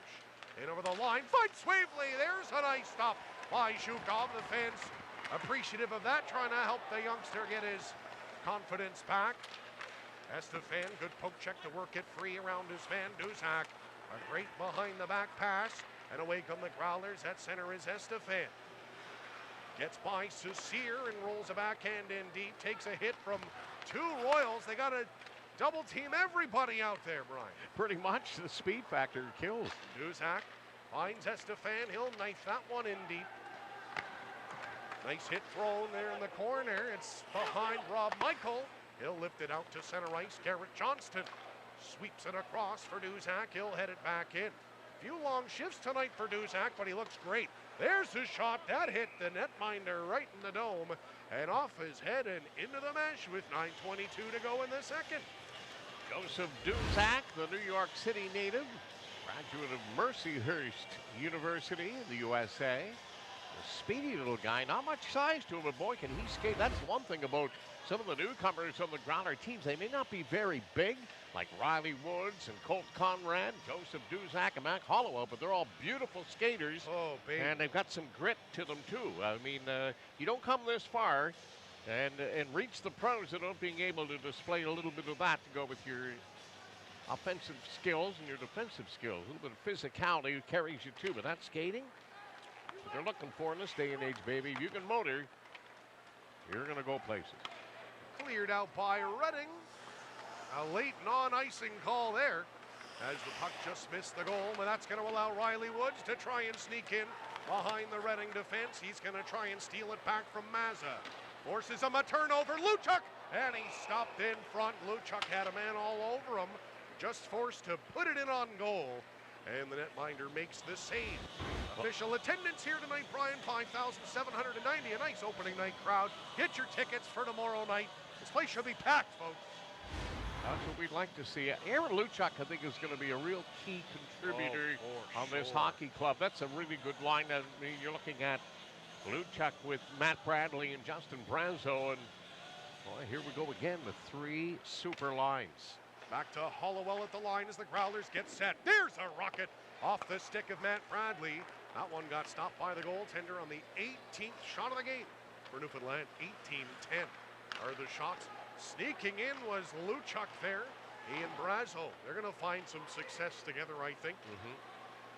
Garrett Johnston freed it up for his D partner for the night, Halliwell. Over center, he'll find Garrett Johnston, who sneaks by Mitchell. That puck, though, is going to be stolen by Beaudry, and now a 2-on-2 rush by the Royals, who slowly work it in. Nice play there by Matt Bradley, a flying poke check to free it up, and away come the Growlers. Luchuk trying to get it in deep, not deep enough. It's quickly countered back by Redding. Nice hit by Bradley there. DeChera had to fix his visor as he got a big chunk of him. The Growlers a little confused at who was going to pick up that loose puck, and it's going to be Mac Halliwell. A streaking Marcus Power. Right-hand side. Power tried to feed it back for Ferguson. It's stolen, and back comes Redding with under 8 minutes to go in the period. Melindy just ripped that one away from Pascal Laberge, and Sapego, his pass. A nice one right on the tape of Power, who'll chip it in. Power frees it up behind the net. Ferguson tries to get it back. Puck rolls instead right to the winger, Laberge, who takes a moment before starting it back up ice for Redding. That's going to be an icing call against the Royals with 7:28 remaining here in the second. It feels like, Brian, things may have settled down. I think so, a little bit here after the fourth goal for Reading. I think the Growlers probably as a collective group said to themselves, okay, we got to step it up here. We know we're a very skilled hockey club. Now we need to play that way. And since giving up that fourth goal, they really have kind of taken over this hockey game, and they've regained the lead. This one's collected in by the Royals inside their own zone. Quickly working it up ice is Swavely. Way offside, no call. That was 10 feet offside. Seemed it. Well, either way, the Growlers steal it back and can hopefully turn this into something. There's a shot, a big rebound out in front. Pooley, one of only 4 Growlers to not have a point tonight somehow. Had a great opportunity there for his first of the year, last season's leading goal scorer for the Newfoundland Growlers. The Growlers, that's Kapla. He's one of the other ones that doesn't have a point tonight. I was just going to say. It's only 4 of them. Cooley gives Yates the offensive zone. He'll slam Mazza against the boards. Centering pass attempted by Conrad is broken up and cleared by the Royals. Under 7 minutes to go here in the period. The Growlers had a 3-goal lead. That disappeared. In fact, they were trailing, but now they are back on top, but only by a goal. Luchuk's pass was off a stick and fluttered into the corner. He's going to get it back. Chipped it free, trying to leave it for Brazo. A nice hit there. Turnover, Luchuk, a turn and fire shot. That one's low off the pad of Sandstrom. Freed back up, there's Brazo. Look at that reach. Holding the line is Halliwell. He'll flip it ahead into the corner, Luchuk. Back to the line, that pass was broken up. And away come the Royals on the left wing. That could have been offside too. Just inside the line, played down low into the left wing corner. Spinning away is Trevor Gooch on the backhand. Trying to shake away from Garrett. I almost said Mitchell, but that's his teammate. Garrett Johnston, you're right, too many Garretts. There's 4 of them out there. Too many. Icing on the Growlers. 5:40 to go. Shots are 20-11.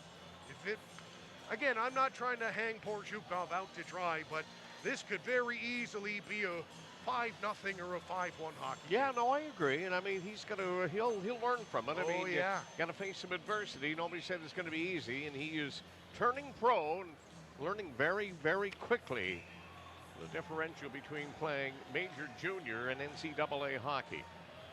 I may not think there's that much of a leap, but there is. To the right of Zhukov we go. One back to Halliwell, the defenseman for the Growlers. He'll pull it away through the skates of a Reading forechecker and chip it to center ice. Hit thrown Bradley. Puck snuck by him, though. And the Royals get control. There's Gaudreau at center. His feet, hello. A little pop fly there caught by a member of the Royals sitting on the bench. That'll stop play with 5:23 to go. And will send us to a TV timeout.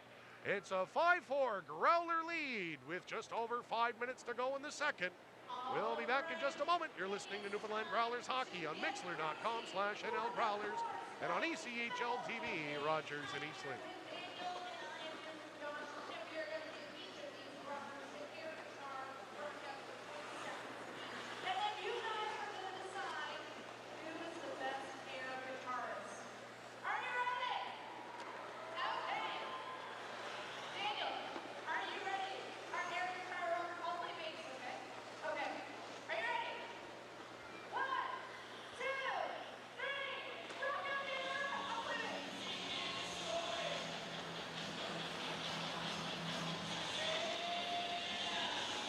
.23 to go. Here in the second period, I'm Chris Ballard alongside Brian Rogers. Thank you all so much for joining us here tonight. Well, Brian, at least we can say the offense is as advertised here for the Growlers. They look dynamite out there. So many guys with points. If you're pulling anything away from the first 35 minutes of this hockey game, I think that's going to be an exciting part of this hockey team moving forward. Oh, I think so. I mean, it's going to be a well-rounded team. I mean, you know, like I said, it's opening night. Got a lot of rookies. It's a developmental league, too. We know why the Growlers are in the position they're in, because the Toronto Maple Leafs want to put terrific prospects here and a good hockey club to course, wear our colors proud and be supported well. And we're off to a good start here. They just need to tighten up defensively, and their goaltending will eventually be solid. Here come the Royals at their own blue line. That one off a stick and in deep. James Melindy gives chase against Braden Lowe. Those two battled here in the left wing corner. Freed up by Ferguson, but he'll turn it over at the line. Knodel a drive. Nice stick there by Zhukov to knife that one into the mesh, out of play. And I think Melindy and Lowe, who had a very spirited bout here last season, they're talking a little, but there's mutual respect there too, I'm sure. And, you know, do they want to go? Probably they do, but I mean, hey, there's still tons of hockey left here. Nobody wants to be the aggressor and take a penalty, a needless penalty to start. Face off to the right of Zhukov inside the Newfoundland zone. One back to Knodel for Redding. His shot. That one blocked. Ferguson scoops it up on the backhand. Advanced it through the legs of O'Brien, but not yet out as Swavely holds the line. He'll chip it in. Sapego behind his own net. Hands off for Melindy. Into the air. Marcus Powers patrolling down there. Instead, the Royals lift it into the air and out to center ice. Funny hop. It got caught in Swavely's skates, and Sapego, he's going to eat it up, but it's turned right over. Kademi turns it right back, and trying to find O'Brien there was Ferguson. That pass a little too far in front of him. O'Brien, he'll peel away for a change as LeBert frees it up for Redding inside their own end. Only 12 shots on goal for the Royals here. They got 4 goals. Beaudry hands off. LeBert should drive. A great blocker save there by Zhukov. He's getting better as every second ticks off the clock here. Into the left wing corner. The Royals to Chara. He's got a goal, and now he's in a battle for that puck with Giorgio Estefan. Rolls away from Estefan to the point, and it's held in. Here comes a shot wide of the cage. Battle for it in front, and through the blue paint and out the other side from veteran Olivier Lebel. Here's to Chara in the right wing corner, the Royals. There's a shot from the line by Michael, blocked by Estefan, out in front, knocked down and stopped. And the Growlers look to counter back. They can't reel it in. And it's snapped right back in by the Royals. Dangerous play there, Zhukov. Pulled away. Oh, how do you like that? Welcome to the boards there, LeBel. Little face plant there. Estefan, what a feed behind the back for Colt Conrad. He'll snap it off a potty, and it's corralled and cleared by Mitchell. All the way the length of the ice. Zhukov out of his net. Plays it high off the boards. Low. He'll boot that one forward. And Kapla, his pass. Riley Woods rips it free, and now Conrad might have some room on the left wing. He'll work into the offensive zone. Knock up his stick. Woods was there. Left wing corner, and behind the net goes Woods out the other side. He's got his first pro goal tonight, looking for more. Duzak activates off the blue line, out in front. Oh, that was a nice look. Here's another try, that one from Bradley from just inside the blue line. That one high. The skill level is just oozing from the Newfoundland Growlers, but they gotta connect. They gotta come together, and that's only gonna happen with time. Well, some of it's raw bone stuff too, but they're that young, right? Riley Woods flip free. Look at Brazo charging in toward the cage. He's hauled down in on top of the goaltender. He's a rookie. He's not getting a call. Got that right. Gaudreau inside his own end. Pauses with the puck. Played behind the net for Cockrell.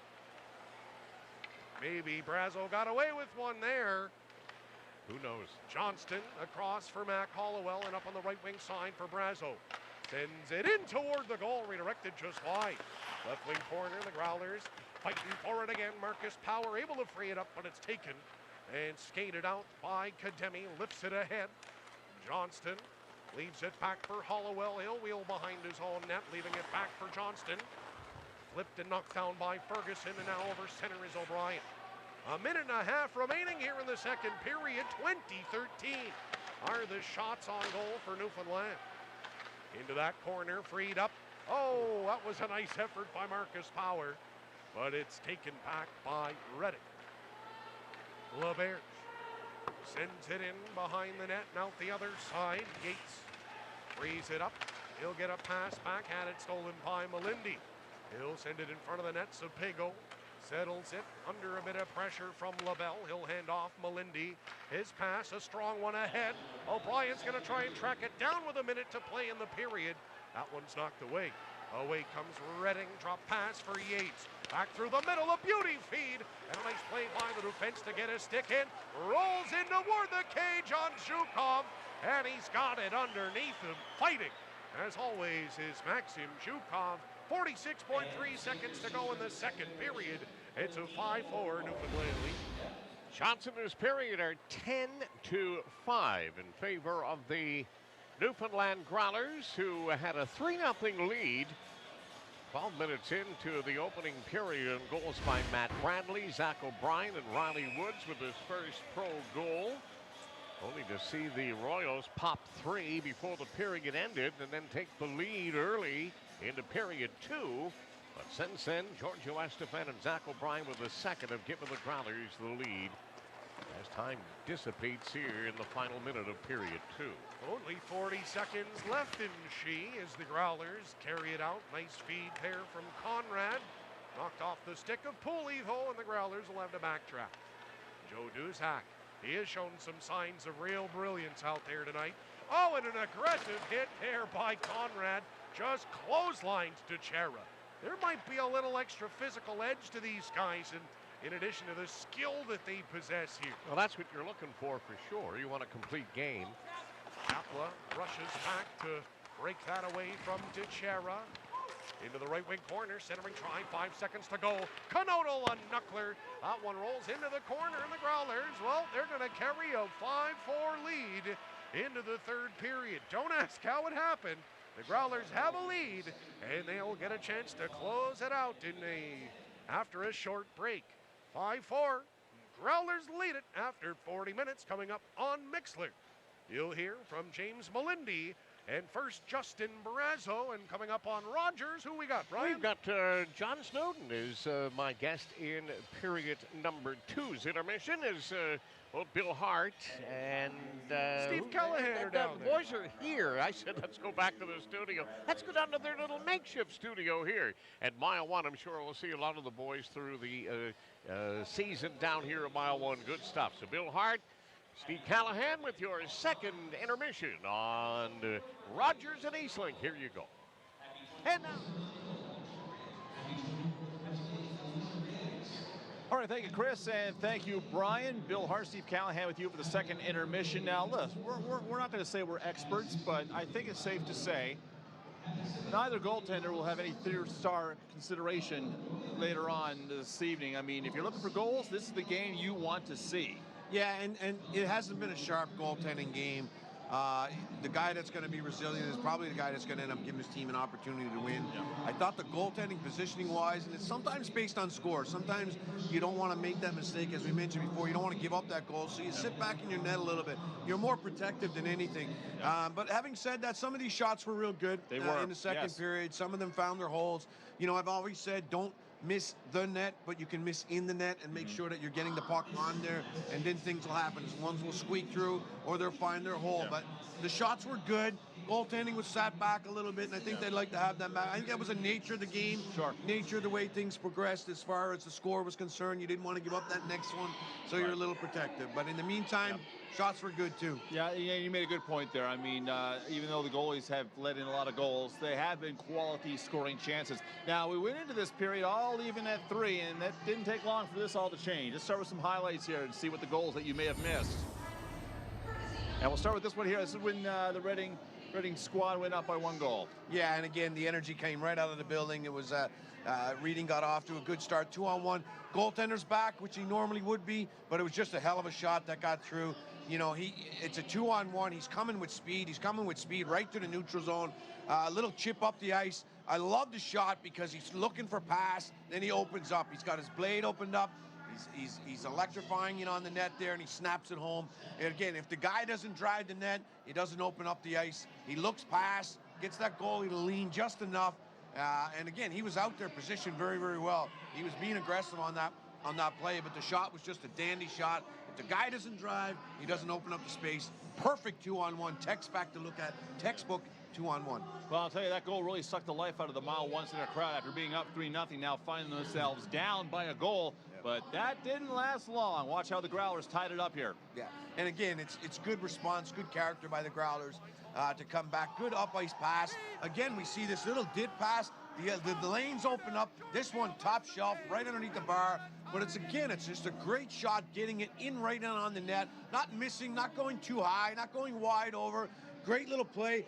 I mean, the seams just open up right here, and it's just a little snap. So many times, though, we are seeing that the defender sticks are right out in front, and I know that they're affecting the sight lines to the goaltenders. The sticks are just right there, just enough, just position where they may not be able to see that black puck. And again, the positioning is good. The shots are just absolutely fantastic. They've been ripping them underneath the bar. Some quality offense here. Yeah, it was Giorgio Estefan who has scored many goals here at Mile One before, tying it up. But then it was the old favorite, Zach O'Brien, with his second of the evening to give the Growlers the lead. I mean, they're going to be... Zach was so dominating at the Maple Leafs training camp, and he's coming off just some great energy. He's finding the pucks. We're getting good low shots. You can only ask that as a coach, to have good low shots from the point, something that they can do with. And Zach got a stick on it, as he always does. But it's not about getting a stick on it. It's about getting in good position. It's about getting in those lanes, in the shooting lanes, where it gives them an opportunity to be able to do those things. So it's moving your feet. It's getting open. It's getting right there where the shot's going to come. Fantastic. That's a goal scorer's position. He knows that. Getting it to the net, getting the stick on the ice, getting his vision open. But character response by the Growlers, and a good point shots right on net to make something happen. So there's where we stand after 2 periods of play. Growlers up 5-4, not a lot of penalties, not a lot of shots, but a whole lot of goals. We're going to take a break here, and we'll be back in just a moment on Rogers TV and Eastlink. Hey! The lift wasn't working, and he was in pain, so I tried to lift him on my own. Yes, it's bad. I'll need help. Can I help you with that? No, I'm good. Thanks. Workplace injuries hurt the most at home. Spirit of Newfoundland has been delivering laughter, love, music, and magic. From our all-star cast and crew, bringing you the best dining and entertainment experience all year round. Spirit of Newfoundland. Proud sponsors of Rogers TV. Welcome to The Experience, O'Reilly's Irish Newfoundland Pub. A place to meet your friends, have a bite, and move your feet to live music every night. A rollicking good time that will dance in your heart for years to come.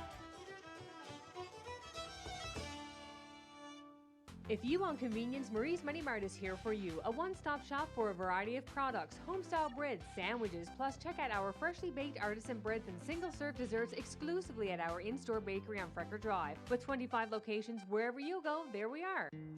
When I get up in the morning, the first thing I do is put on my yarn.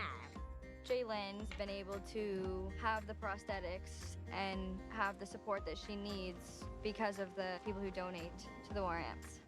My arm helps me to pick flowers. She can do things on her own. She doesn't need someone else to do it for her.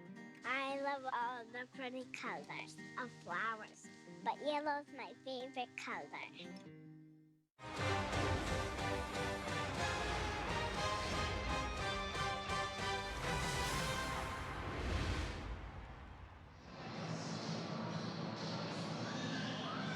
And welcome back to the second intermission. Bill Hart, Steve Callahan with you. Now, Brian Rogers had a chance to chat with Newfoundland Growlers team captain James Melindy, talk a little bit about defending the title and some of the new faces that are on the team this year.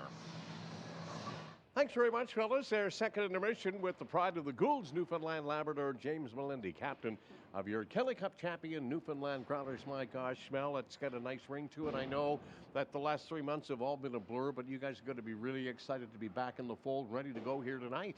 Yeah, I mean, it was a short summer. Obviously, getting all the boys back and getting back into the routine of things is something that you miss throughout the summertime. So everybody's back on the rock, and we're excited to get things going. Yep, boys extremely happy, getting texts from fellows a week away from landing. That's pretty special, gets everybody's juices going and ready to defend that Kelly Cup championship. And the banner going up here tonight is going to be an extremely emotional happening here for the fans that come out to support your club. Yeah, it's an extremely exciting time for the team and the province and all the fans throughout the world, really, because no matter where we play, we get support in every rink. And like you said, it's a pretty cool night, but we kind of just got to handle it and keep our emotions in check. And once that banner gets raised, it's step one to getting back and trying to accomplish the same thing as we did last year. Yep. And then maybe add a little piece of jewelry the following weekend. That's going to be pretty special. Well, in particular for the organization, not everybody is very much aware of it, but that's going to be awesome too. The first time in 30 years that a professional hockey club in Newfoundland, Labrador get to wear that type of ring. Yeah, I guess that all comes with it, but it's obviously, no matter you win a championship, it's exciting for the city that you win it for, the province, for your friends, for your family, for everybody that put you into the place that you are today. And we're extremely excited about the opportunity that we have this year with having another good team and a lot of support from Toronto. So we're just looking to keep working hard, and we've had a good couple weeks of practice and some good exhibition games, and now we're excited to actually get into a real game. You had to be just pumped up to see the returning players, including yourself, over half of your team, to be able to come back to defend and then see the skill set of the youngsters they moved in, especially on the back end when you look at some of the youngsters like Duzak and Halliwell, just young guys, don't want to forget the others, but they're big-time players, making that big step here to turn pro. Yeah, well, even last year, Toronto and Kyle Dubas preached about that they wanted to run a three-tier system, and everybody is at different stages of their development, and they want to start guys in the ECHL so they can play big minutes and get put in every situation. And you see some of their young prospects. Obviously, we have 3 guys on NHL contracts down here, so it shows that they're willing to help out our team and help the players out as well to give them the best opportunity to develop as fast as they can. Yeah. Now that Adam Pardy is retired, I'm sure that Pards will be around the team, as will Ryan Clough in his duties with the Toronto Maple Leafs. But now, does that put a little more pressure on you? I mean, I know you handle extremely well, but as captain of this team, and the way that Pards and you and Obi and Marcus were the 4 local guys that kind of paved the way for everybody, a little more pressure on you this year? Not so much more pressure, because I guess for all 4 of us, it was the first time we got to play at home, so it was a little bit of an adjustment. But this year we got a year under our belt. Obviously, Pards is a big spot to fill. We're definitely going to miss him, but at the same time, he taught a lot of the guys in the dressing room of the right ways of doing things and being professional, and how to act when you're around the rink and away from the rink. So he's had a big impact on a lot of the players that are returning for sure, and hopefully now we can pass that on to the younger guys that are coming in new. Absolutely. Good call there, James. I just got to ask you, did I get smaller or did you get bigger this summer? I think you got shorter. I feel like I got a little chumpier too. I did cheat a little this summer. But anyways, great to have you back, Mel, with the second year. Here's hoping the fans buy in like they did last year. We get good crowds here and great support. And it's another terrific season because you got the skill to go do it again, don't you? Yeah, absolutely. We're looking forward to another long year. And our goal is obviously to defend that Kelly Cup. So it starts with the first game, and we get going from there. Yep. Reading Royals tonight, tomorrow night, next Tuesday, the first of a 3-game set to open up season 2019-2020. With James Melindy, captain of the Growlers, I'm Brian Rogers. Now let's go back to the studio. All right, thank you, Brian Rogers. Good having a chat with team captain James Melindy. And, of course, a game at the Mile 1 Center just wouldn't be the same without, of course, everyone's favorite Puffin. And, you always get a feeling that Buddy the Puffin is closer than you think. And, well, now, here we go. Oh, thank you there. Appreciate that. Yeah. By far the most popular guy in a Growlers jersey is Buddy the Puffin. I'm puffing approved. I think I'm now puffing approved. 10 years. Buddy, are you excited about the new 10-year agreement, huh? 10 more years of you having a home here in St. John's. And how about that? You know, Buddy the Puffin, you got a championship banner hanging up there as well. And I'll tell you, Buddy, you look good today. Yeah. Better than usual, dare I say. I hope Buddy gets fitted for a ring. I'm putting my vote in for Buddy to get a ring on his finger. Yes, yes. He definitely needs a ring. He deserves it. Yeah, you better believe it. And a fist bump for everybody viewing across the island and across the region on Eastlink TV. Well, there you go. I'm done now. I'm good. I think I've peaked tonight. Felt like Disneyland there for a little bit. Didn't it, though? Yeah.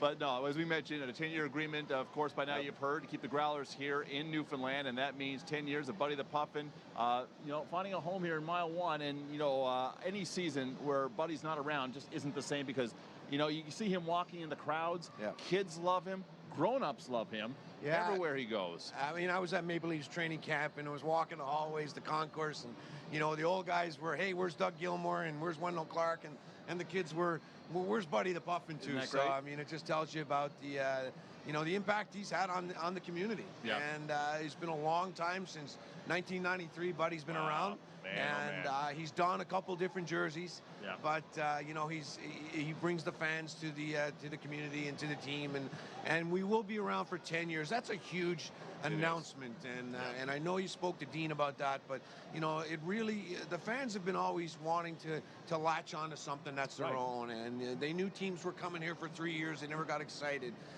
You know, they knew Major Junior Hockey was only here for 3 years, but now we know our own hockey team will be here for a long time, and we know that they're going to be a quality team for a long time because they have that ownership stamp attached to it. So. All right, so buy your jerseys and get your tickets because the Growlers are here to stay. We're going to take a little break here, and we'll be back momentarily on Rogers TV and Eastlink. All right, girls.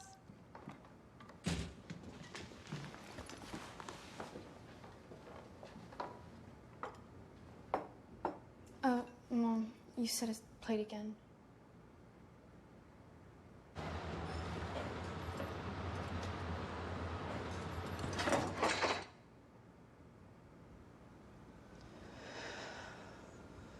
Workplace injuries hurt the most at home. Hi, I'm Peter Halley. And I'm Kathy Hicks. And we are here in the very beautiful Masonic Theater, which is home to us at Spirit of Newfoundland Productions. It's a theater in need of protection, so we have established a restoration fund. Spirit of Newfoundland is a proud sponsor of Rogers TV. Welcome to the experience, O'Reilly's Irish Newfoundland Pub. A place to meet your friends, have a bite, and move your feet to live music every night. A rollicking good time that will dance in your heart for years to come.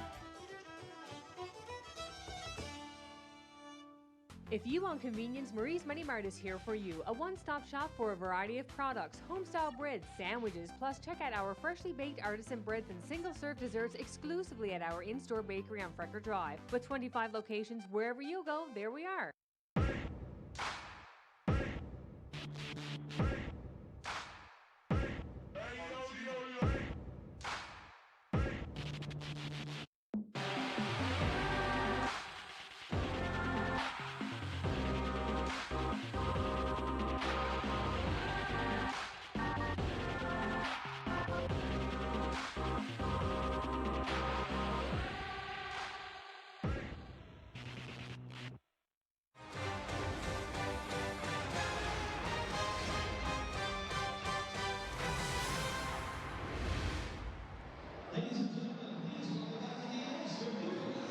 Hey, welcome back. It's Bill Hart and Steve Callahan, and thanks for viewing across the island on Rogers TV and across the region on Eastlink. I want to thank some of our sponsors for making this broadcast possible. Workplace NL, Marie's Mini Mart, O'Reilly's Irish Pub, and Spirit of Newfoundland Productions. Now, Steve, going to the third period, what advice do you have for the Newfoundland Growlers, up 5-4? Well, it's been a busy day, you know, it's been an emotional day, and so they want to get back to the basics. They want to keep their speed going. They've had great speed in the last two periods. They want to get down to what works for them. That is their speed, that is their neutral zone play, but let's get back and win a period of hockey and get that W at home for the first time. Just go out and win 20 minutes of hockey. Let's forget about the scores. Let's forget about the mistakes. Forget about the good things that went on. Refocus. Win one period of hockey. Win one game. 20 minutes away from the first W. It's as simple as that, and that's all the fans want. A W and celebration, of course, to add to the celebration that was the championship banner raising, which looks, by the way, really good up there in the Mile 1 rafters, and hopefully is the first of many more to come. I have no doubt, actually. I really believe that we're going to have another championship-type run hockey team to get this year. We've got incredible veteran leadership. We've got offensive talent, which is what you always need at those critical moments. I believe they've got a tremendous coaching staff, great leadership group. This is a start tonight, but I really believe that we're going to make another run again this year, and it's going to be exciting to be a part of.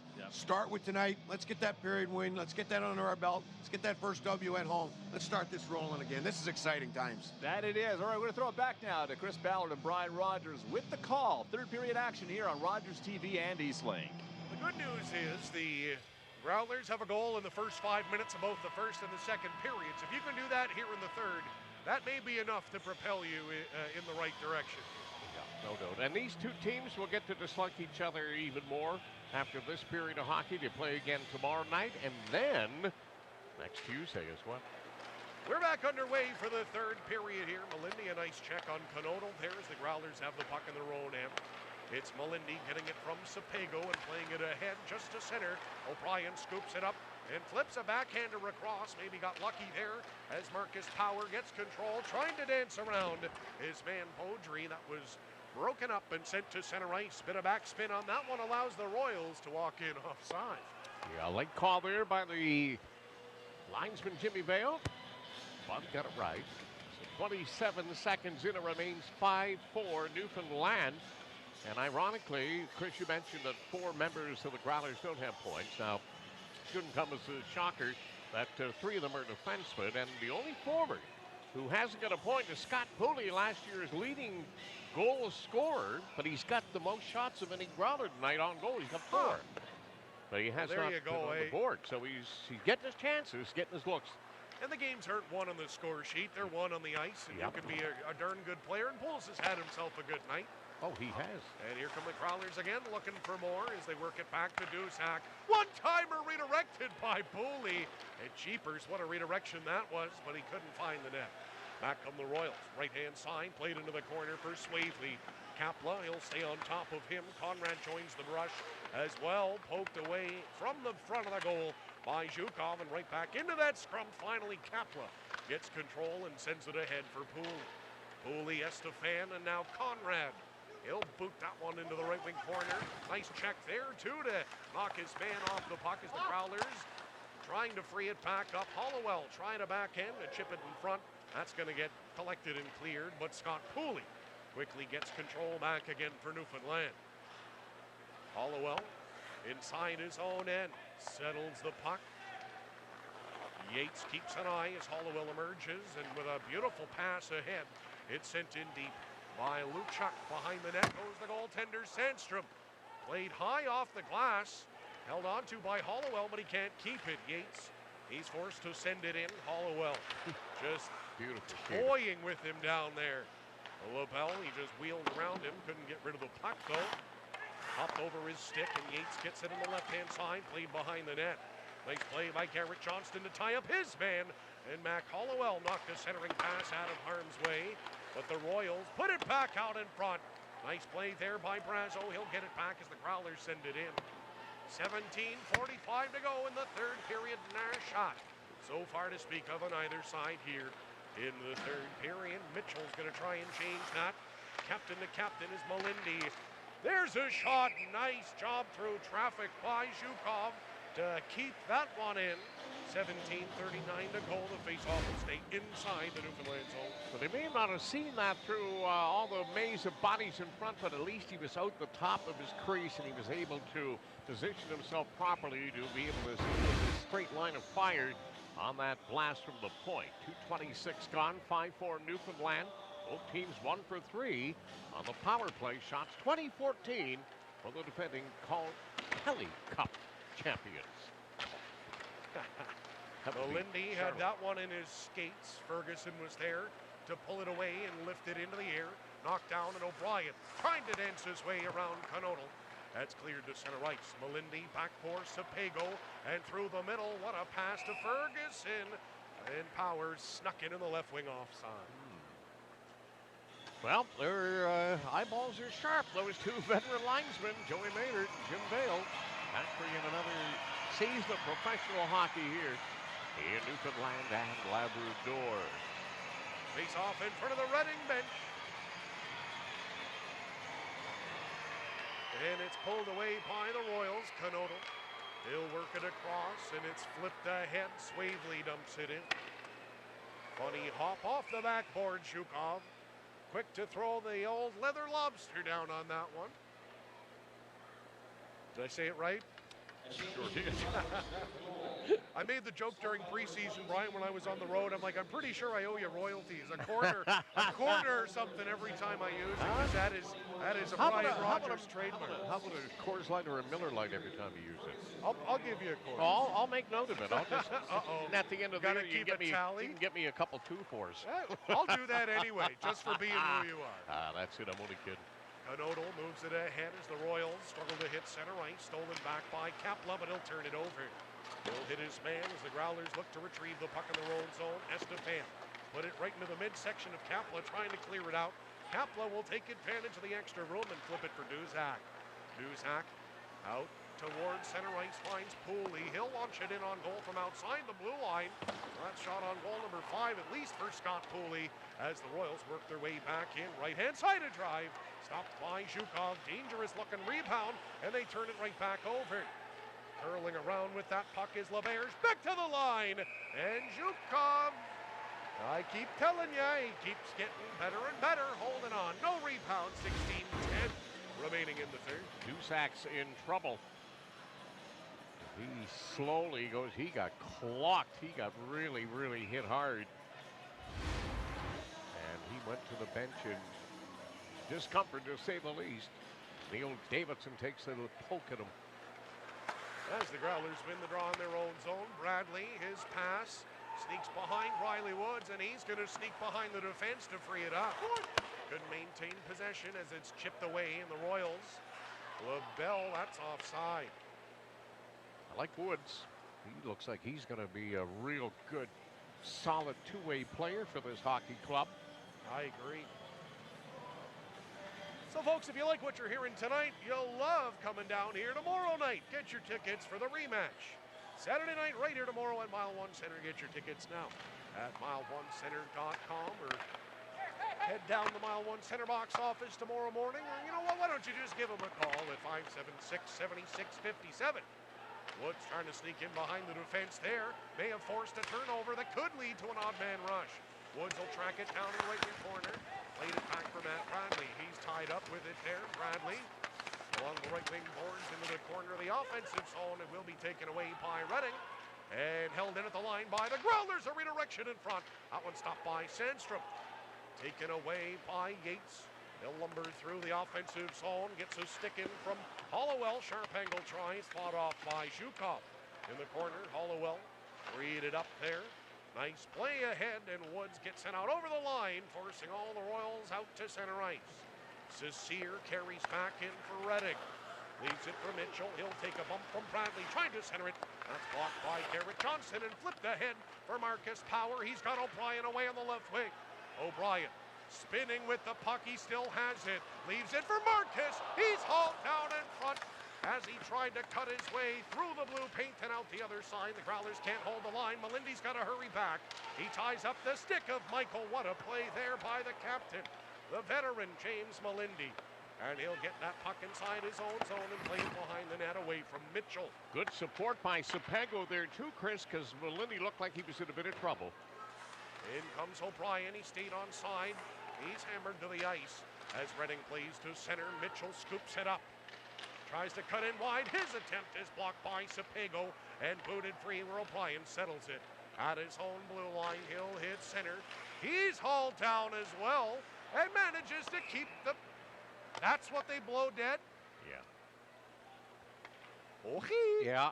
Well, nice work there by Zach O'Brien. Even though he was being double teamed and clutched and clawed at and hauled down, he still was able to stay with it and play the puck in. However, the play did go offside. It was the right call, but it was a good effort on the St. John's natives' part. He's got a pair, including the go-ahead tally with 14 to go here in the third. Lifted up and off the glass and out to center for Reading, but Kapla gets it across for Duzak. Duzak head up as he hits center ice, puts it in off the stick of LeBears. Into the left wing corner, Conrad gives chase. And the Growlers, they're going to get it. Redirected in front. That one stopped. Centering pass. Oh, what an effort there. And a nice hit by Estefan, too. Well, that's not going to stop the Royals from countering back. Good poke check there by Duzak. That breaks up the rush. But still, the Royals free it up in the left wing corner inside their own zone.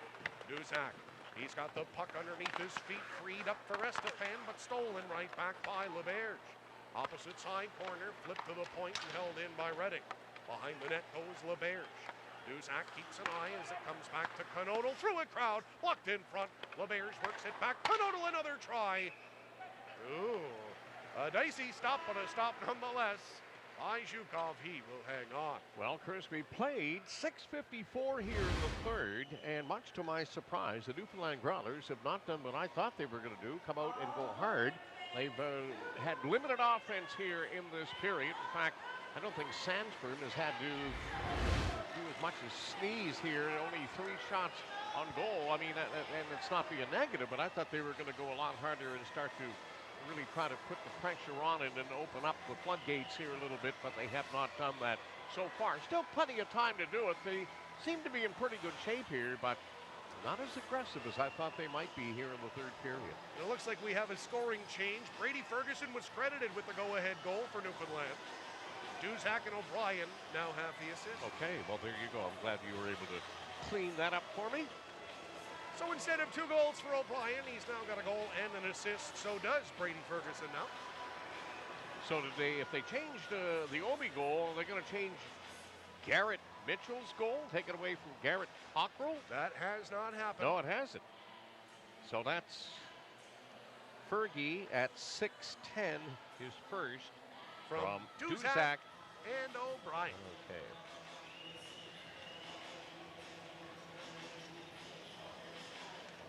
Duzak's looked good, though. He's a good-looking player. I like the fact he is not afraid to jump into the rush. And he's a good enough skater to not get himself into trouble when he does it.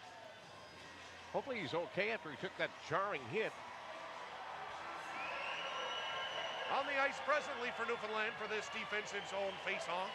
It's Matt Bradley, Garrett Johnston, Mac Halliwell, Justin Brazo, and Aaron Luchuk as that's lifted into the air. Bounces by Mazza. And Luchuk, he's going to hammer Mazza in the corner. Laid ahead as the Royals, Yates works it up for LaBelle. Rolling puck just barely gets in over the line, and it's an offside on Reading. Lots of offsides here in period number 3 as this game comes to a screeching halt after 9 goals in the opening 2 periods of play. 6 in the first alone. Kind of hard to believe here. Normally it takes teams a couple of games to find their offensive touch, and well, both teams have found it here tonight, for better or for worse. Kept in there off the high glass. Halliwell leaves the backhand ahead for Brazo. Brazo's run from behind by LaBelle as a shot is fought off by Zhukov. In the right wing corner, the Royals are buzzing. Caught up in their own hardware as the puck is located and sent to center ice by Aaron Luchuk. Brazo had that one just pushed out of his reach as Gaudreau weaves his way back through neutral ice. In he comes over the blue line. His shot, a soft one, guided into the corner by Zhukov. Back behind the net is Mitchell. Had it stolen by Garrett Johnston. Johnston storms ahead to center. Hits the line. Nice pass to find O'Brien. The late offside is now a real offside with 12:01 to play. Okay, 23-20 all of a sudden, Christopher. The shots 20-13 after 40 minutes of play in favor of the Newfoundland Growlers. So the visitors from Reading, Pennsylvania, USA have put up 7 here on Zhukov here in period 3, but they failed to beat them. 5-4 Newfoundland. Face off one back by the Growlers, touched across to O'Brien at center. He'll waste no time launching that one in. Riley Woods taking a place on that line with Ferguson and O'Brien. Power gets a shift off to recover. O'Brien is hammered to the right wing corner and he pops back up. Couldn't get the puck back. Now it's a 3-on-1 for Reading.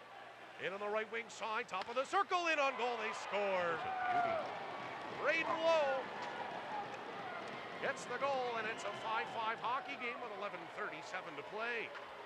Well, it's the veteran Garrett Mitchell with the pass right on the stick of Braden Lowe, the BC native, playing in front of his father, who traveled all the way here to watch his son play this weekend. And Don Lowe gets rewarded by his son Braden, who scores his first, and a real nice feathery feed from the veteran Garrett Mitchell. That goal even strength, 8:23, knotted at 5.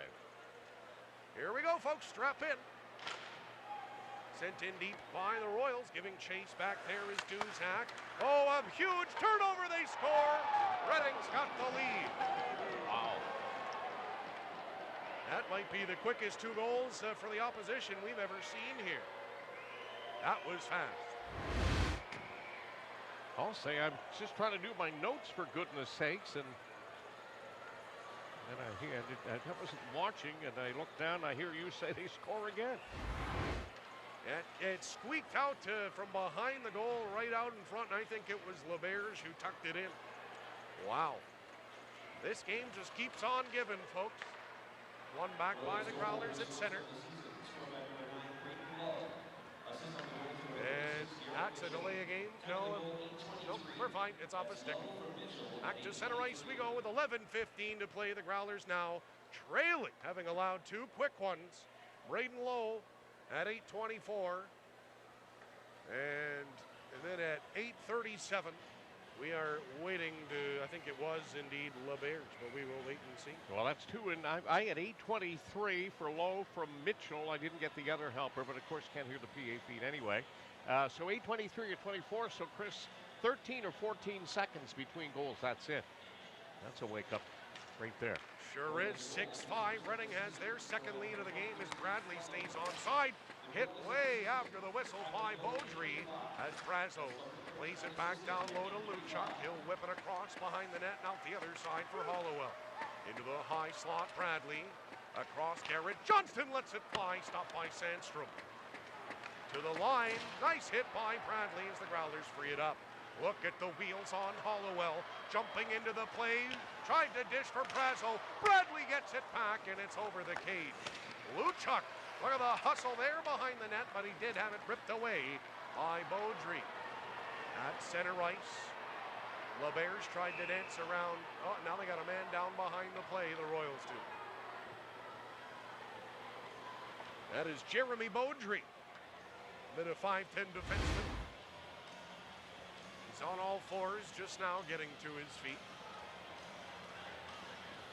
Pascal LeBerge unassisted, 8:37 even strength, 2 goals in 14 seconds unofficially. And the Reading Royals, who are down 3-0 in this game, and 5-4, now lead 6-5 with 10:32 left as John Snowden looks on, and he does not look to be a happy camper. 5 goals in the game is going to win you that game. What? You would think. 95 times out of 100. Melindy in his own zone. The Growlers aren't out of this game yet. Zapego hits center. He'll snap it in. Right wing side, O'Brien gives chase. He'll bump his man. Trying to free it back up. Taken instead by DeChera. He'll send it off the boards and out to center ice. Zapego hits the line and sends it back in as Power and O'Brien give chase. Peeling away with that one is Cecile. It's going to roll into the slot. Power scoops it up and pushes into the left wing corner. O'Brien's there. He was quickly boxed out, but he stays on it. Knocks his man to the ice, and the Growlers have it. Out of the corner, a shot off the goal stick of Sandstrom, and it ends up back into Growler territory. We got less than half a period to go here, folks. 6-5 Reading. Estefan. He'll chip it ahead, knocked away from him, and Mitchell gets control for Reading. Cooley keeps an eye on Mitchell as he chips it by right to Joe Duzak. Turned over by Estefan, and over the line is Mitchell. He's hit hard, and that puck held in at the line by Canodal. His shot, huge rebound in front of Zhukov. He'll stop that. Carried out by Estefan. What a pass for Conrad. He's got Cooley with him, those two. In comes Conrad on the right-hand side. Peels away from a check. Absorbs a hit, leaves it on the line for Kapla. Played down low. Growlers got to keep their legs moving here. From the right-hand corner, Mazza was all over Conrad, flipped to the line and out to center. Taken by Duzak, long feed. Knocked away, Estefan tried to steal it, it hopped over his stick, and now another rush back, LeBerge. His shot off the goal stick of Zhukov. Held in at the line, but Reading is forced out to center. 8:35 to go here in the third. A 6-5 Reading lead. A shot in on Zhukov. He doesn't know what to do with it, so he is going to hang on. Well, so much for my observation. A little rusty, to say the least, thinking that the Newfoundland Growlers were going to come out here and play their best period of hockey in this game tonight. Not to be negative at all, but to be truthful, they haven't. Simply haven't. Standing around and not engaged, and I cannot understand why, but it's only early. It's the season opener. Nothing is carved in stone. A long, long way to go. Out over the line, lifted into the air. Brazel's going to give chase. He might have a partial break. He chipped it in toward the cage. Not a bad effort from the big fella, but it is out of play. Well, you've got to credit the Reading Royals, too, Chris, on the other side of the ledger, because they've been physical here in the third. They've had the quicker feet. They've been all over Newfoundland when it comes to shots on goal, and they have the lead. Shot clock now at 24 apiece. It was 20-10 going into this period for the Growlers, who have the slim 5-4 lead, but they have stalemated here. On the draw was Matt Bradley. He'll work it free. He gets it himself back to the point for Halliwell. Halliwell through a crowd. It's knocked down. Nobody can locate it. And it'll be skated away 4 wide by the Royals. Flipping that one ahead and in deep. Garrett Johnston gets it back. He'll leave it in the corner. Swavely almost stole it, but it does come back away for Newfoundland. A good first pass. Luchuk sends it in deep as Brazo gives chase. Brazo, he'll finish his check down there. As the Royals look to counter back on the right wing, that's Swavely. Chips it in behind Garrett Johnston, but taken by Halliwell for Newfoundland. He'll send it ahead. Canodal at center. Cross ice. Oh, that was dangerous. Ferguson leaves it for that's Power. Marcus Power with puck on a string, trying to find O'Brien down low.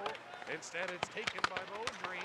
Taken right back by the Super Noobs there as Power was spun around. Works it back. Melindy a drive, and it never got through a crowd. 7:15 to go here, running out of time. Sent in deep by Reading. Melindy, the first guy back to it. Yates had an extra hand in on him. Growlers not getting a ton of breaks here tonight. What a move by Melindy, breaking the ankles of Gaudreau. Into the right wing corner. Absorbs a check from Canodal, and he'll ease him off the puck. A 3-on-2, now a 2-on-2 materializing as Sepigo keeps an eye on his man Gaudreau, working into the right wing corner. Stolen away by Newfoundland. Curling towards center is Marcus Power. He'll lift it into the air. Double teamed again. Got to get some noise and some energy in this building here. That's a turnover. Right down the middle comes Pooley. Dropped it off. Great pass. Estefan. Oh, he scores on that one more often than not, but he tucked it wide. And back come the Growlers. Estefan might get another chance here. Ran out of ice as the Royals send it off the glass to center. Duzak punched in the face by LeBerge there as Pooley sneaks in. He's hauled down. Pops up. And a stop was made by Sandstrom. Ooh. At least they're showing a little urgency there, Chris. Well, they're going to have to with 6 minutes exactly remaining on the clock. You can hear some rumblings in the crowd as they try to buoy their Growlers to a third period comeback. What a pass for Pooley. Pooley spins around the left-hand side, plays it down low to Matt Bradley. His centering pass off the goal stick. It's loose on the side of the net. Estefan was too much on top of the goaltender to do much there as Riley Woods shovels his man off the puck as Halliwell charges ahead for the Growlers. His shot off a body and into the corner, stays in play. Pass through the middle, and away comes Reading to center with 5:20 to play. Booted by Kademi, but picked back up by Newfoundland. A turnover by Woods. Nice hit by Brazo. But it comes back to the line for Garrett Cecile. Into the left wing corner, the Growlers look to free it back up. Woods 5 minutes to go. It's opening night. The Growlers trail by 1. Nice feed, and Woods comes in. He's poke checked off the puck, and away come the Royals storming back themselves. Left-hand side, Mitchell tries to get by Duzak. No luck there as it rolls into the right wing corner. 4:45 to play. 25-24 are the shots. Into the skates of Brazo. It's a penalty. Yes, sir. Only one since the first period, and gives the Reading Royals a fourth power play here with 4:36 to go. A 6-5 lead for the Reading Royals. Well, I've got a bit of work to do here, and I'm wondering what you think of this selection as that. At least I'm thinking. I mean, it's not much of a stretch here tonight, Chris. It's going to be tough picking the 3 stars. If I can be honest and maybe even put my homer hat on, has any individual from Reading really impressed you tonight? Garrett Mitchell has. He's a veteran guy, and I'm not saying it because I like him and I know him well, but he every shift he makes something happen. He either throws a hit or he sets up a goal or back checks. He's done a lot of good things. He does have 2 assists tonight. Yeah. That may be the only worthy Reading Royal out here tonight. Well, I mean, you got the guy with a couple of goals too. That's Kademi. Yeah. So. But a bit of a floater, but I like that. Yeah, well, I you know what? It shouldn't come as a shocker, but 3 stars can be a little tangly. Anyways, back to the action. Yes, sir. James Melindy in his own zone flipped across for Kapla as the Growlers. Well, they might have to try and use some open ice there to take advantage. And a jump in short-handed. The short-handed unit is Luchuk, Halliwell, O'Brien, and now Garrett Johnston. The Royals out to center ice. Already 50 seconds gone on this penalty kill. Nice move by Halliwell. He'll look up ice. The Growlers may have numbers as O'Brien carries in. Lets it fly. A stop made by the left pad of Sandstrom. Another try and another save made by the goaltender. Garrett Johnston lays it back into neutral ice. 50 seconds to go in the Justin Brazo delay of game penalty. Pardon me. Left-hand side walking in is Kademi. Behind the net. The Growlers unable to get it out of their own zone. Cecile able to play it behind the net. Garrett Johnston has a moment. Up and ahead for Estefan, just out of his reach. But down inside the Reading zone. Cecile snapped ahead. 23 seconds to go on the minor penalty to Justin Brazo. Comes to the line, stays in and across. Cecile has a man side door, trying to find him. He couldn't hang on to the puck. Knocked away into the left wing corner. Cecile, Melindy all over him. Good active stick, gets out to center. 5 seconds to go. Cockrell has to backpedal. He'll leave it for Cecile. Brazo's out of the box. Back to 5 aside. And now we need a goal. Lowe snaps it down. Well, Lowe. Melindy worked across. Freed up by Kapla. He'll shovel it behind the net and across for Estefan. 27-24 in favor of Newfoundland are the shots as Pooley skates ahead. Into the right wing corner. Sharp angle low. That one stopped by Sandstrom and rolls somehow right out in front. Nobody home as it comes to center ice. Duzak. He'll snap it in with 2 minutes to play. Cleared to center. That's Brady Ferguson playing it up for Joe Duzak. He'll push it and ahead for Colt Conrad on the right wing side. He's hooked. He's tripped. He pops back up as O'Brien gets it across to Duzak again. Back up top. O'Brien a try. Oh boy, he didn't miss that by much. The net is empty for Newfoundland. 6 on 5 for the final minute and a half. Duzak along the right wing boards for Conrad in the corner. Conrad found some room and leaves it for O'Brien left hand corner. Through his legs. It finds O'Brien again, worked away by Reading. They're going to move it to center ice. Ferguson upends his man Gooch, and the Growlers get control with 1:15 remaining. Let's go, fellas. An errant stick. Duzak steps over it as he leans it ahead. Bradley chipped into the right wing corner. Behind the net. Cockrell tried to clear, and he can't get it out. The first try didn't work. They're going to bounce one in. No icing as Braden Lowe beat it out with a minute to go. Ferguson, he'll work it free, and now the Growlers have to hurry. Up over the stick of Marcus Powell. 45 seconds to go, the net's still empty. Reading flipped it into their own bench. The face-off should come inside with under 40 seconds remaining. Sorry, Chris, can't give you much here at all, my friend. I'm trying to get the 3 stars together here, and I'm having great difficulty, so I'm going to do it on my own. I know, I hear it. Everybody's here chirping at me, and they want their 3 stars, and you're going to get them. Give me a second.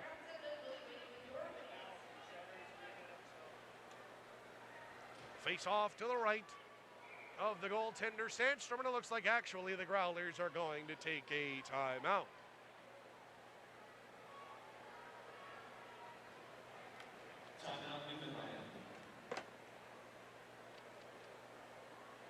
Well, it's been an entertaining game, folks. That I don't think any of us can really deny here.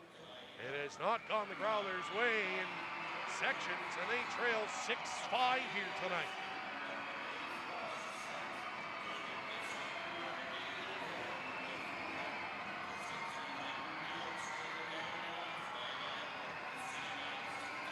Well, Brian, if you were John Snowden, what would you be barking at your troops right now?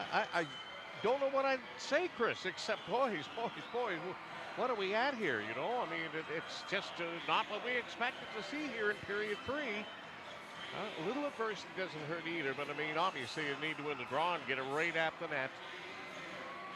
Well, they've got the right personnel on the ice for the job. O'Brien, Ferguson, Power, Estefan, Bradley, and Duzak.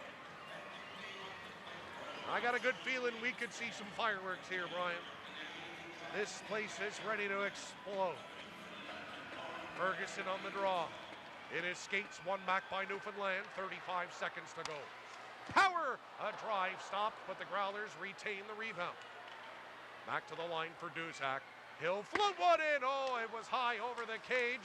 Marcus Power frees it up for Bradley, back out in front. There's a drive, loose in front of the cage. It bounces into the slot, held in by Duzak. 16 seconds, he'll fire, it's blocked. Estefan in the right wing corner. 13 seconds, Duzak, he'll try again. Rebound in front, comes out for, and it's cleared. It's gonna tumble toward the empty net, and I think the Growlers, with 0.7 seconds left here on the clock, they do get the benefit of an icing call, but I don't even think Zach O'Brien could score with that little time. What a game this has been. For better or for worse, this has been a fun hockey game. But a lot of things to learn if you're the Newfoundland Growlers heading into tomorrow's rematch.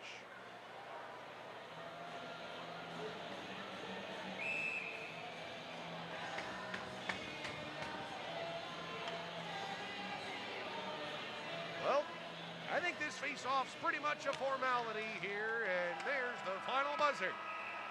Your Newfoundland Growlers, well, they proved that they are going to be able to score at will this season. And they do have a little work defensively, dropping this one by a score of 6-5. Well, I'm sure after the emotion of raising the banner, they did not expect to lose 6-5 to the Reading Royals, but they beat themselves in the third period, plain and simple. That's the only way I can really legitimately say what they're playing the third.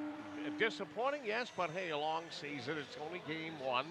No need to get frantic about anything like that, but well, that was a tough loss, especially when you had the game in hand and let it slip away in the third because you didn't move your feet. And they didn't do anything offensively until the bitter end when they were able to pull the goaltender Zhukov, the young Russian rookie. Had a bit of a tough night in his pro debut, but he'll have better nights in the future, no question about that. But Growlers didn't do themselves any favors by not being able to use that high-octane offense to get it going in the right direction in period number 3. And I think their final shots on goal, they got that taken off the board already here. And I don't think they had maybe, 4 in the first 15 minutes of the third period. And shots on goal in the third were 11 apiece. Wow. That is certainly cosmetic, to say the least. The Ecuador hardest working player just saw it up there, Brian, was Matt Bradley, and well-deserved. He was a busy player tonight. Brady Ferguson is the second star. Garrett Mitchell was the third star. And tonight's number one star with a pair of goals is Ralph Cadena. Well, it may not be the best three-star selections, but I went with what I had to work with, and that's plain and simple. And I don't like looking at stats all the time. I thought Mitchell was deserving. He showed great leadership. Absolutely. Yeah, he'll be a huge addition to this team, and he's a quality person on and off the ice, too. Not because he's a friend, but he deserved it. He was one of the best players on the ice. I thought Brady Ferguson was the best growler, and not because he had 2 points, because a number of players had points. But I thought Ferguson, his work ethic, and he plays good. He'll play physical a couple times when his teammates took some pretty hard hits. The gifted guys like O'Brien and Power, Ferguson was there to lay the body on guys who were dishing on Power and O'Brien. That's not to say you can't hit. You got to hit to play the game. And those guys took him, but Ferguson doled out in defense of his teams. He finished with a goal and an assist, and then, of course... Well, thank you very much, Chris and Brian. And I'm Bill Hart, along with Steve Callahan. Boy, we had a good time. Alyssa Martin over there is having a birthday, and we managed to get free pizza and free cupcakes out of the deal. It felt like our birthday at times. Yeah, I'm telling you, it's like we weren't invited to the party, but boy, did we celebrate. Unfortunately, Growlers fans going home a little disappointed. It was a one-goal loss against the Reading Royals, a team that they'll face again tomorrow night. But look, you got to be honest here. I mean, this team showed signs of real offensive spark, not anything like we've seen last season. Well, let's not forget, when you have 10 players returning from last year, you also have 13 that are new. Right. And Coach Snowden talked about before the game today that he wanted to turn a neighborhood into a brotherhood, and it's going to take a little bit of a process. Right. There were some young mistakes made there tonight, and that's just part of getting to know each other and getting to know each tendencies, those kind of things. They were playing with a 1-goal lead, and that's tough to do sometimes in the third period. They got outworked a little bit strong on the forecheck by Reading, and they got in there and took advantage of those opportunities and were able to get themselves a win. They turned 30 seconds into a W. That's right. Well, they showed lots of signs tonight that this is going to be an exciting team to watch. Now, we can't really blame the goalie here for the Newfoundland Growlers making his first start of the night here. But look at these highlights here. We'll show the 2 goals that Reading scored to tie the game and win the game. Yeah, and again, these were just great, strong forechecking plays. A tremendous drive to the net, good outlet on the pucks, 3 up the ice, but it's the drive guy that goes, puck taken wide, gets his little stick on it. That's just a great play. But he got outmanned. He battled himself right through the net. James lost his check there early in the shift, and again, it was the back check that missed up there. I think that might have been Brady, but again, good hustle, strong skating in the neutral zone, getting to the net, getting open, getting the stick on a puck. Great play, taking the puck wide, opening up the options. That tied it up, but before we could even get the announcement, they came back right away. Again, turnovers were costly. It was a 30-second win, wrapped up into a couple of goals. Yeah, so here's the game-winning goal here, and you can see that Zukov had no chance on this. No, and it's a little bit of miscommunication. Nobody's really chatting it up there. The goalie's not set. He's kind of stood there. He's expecting that puck should get out. It should be a strong wrap. It should be moved into a non-dangerous position, but it pops right out in front, buried right underneath the bar. Just a great goaltending shot. Real big game winner. That's what we want to see. Well, there you go. So we got a final game 1 of the season under books. Alyssa Martin, thanks again for the cupcakes and the pizza. Alyssa Martin, I don't know which one of you is celebrating the birthday today, but thank you for the pizza and the cupcakes. Man, you know what? If we keep having a birthday party next door to us all this time, we are going to be like 300 pounds each by the time the end of the season goes. All right. Thank you so much for joining us on Rogers TV and Eastlink. As mentioned, we'll be here tomorrow night as these 2 teams will go at it again. And be sure to tune in on Rogers TV and on Facebook. On behalf of Steve Callahan and myself, Bill Hart, have a great night.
The lift wasn't working and he was in pain, so I tried to lift him on my own.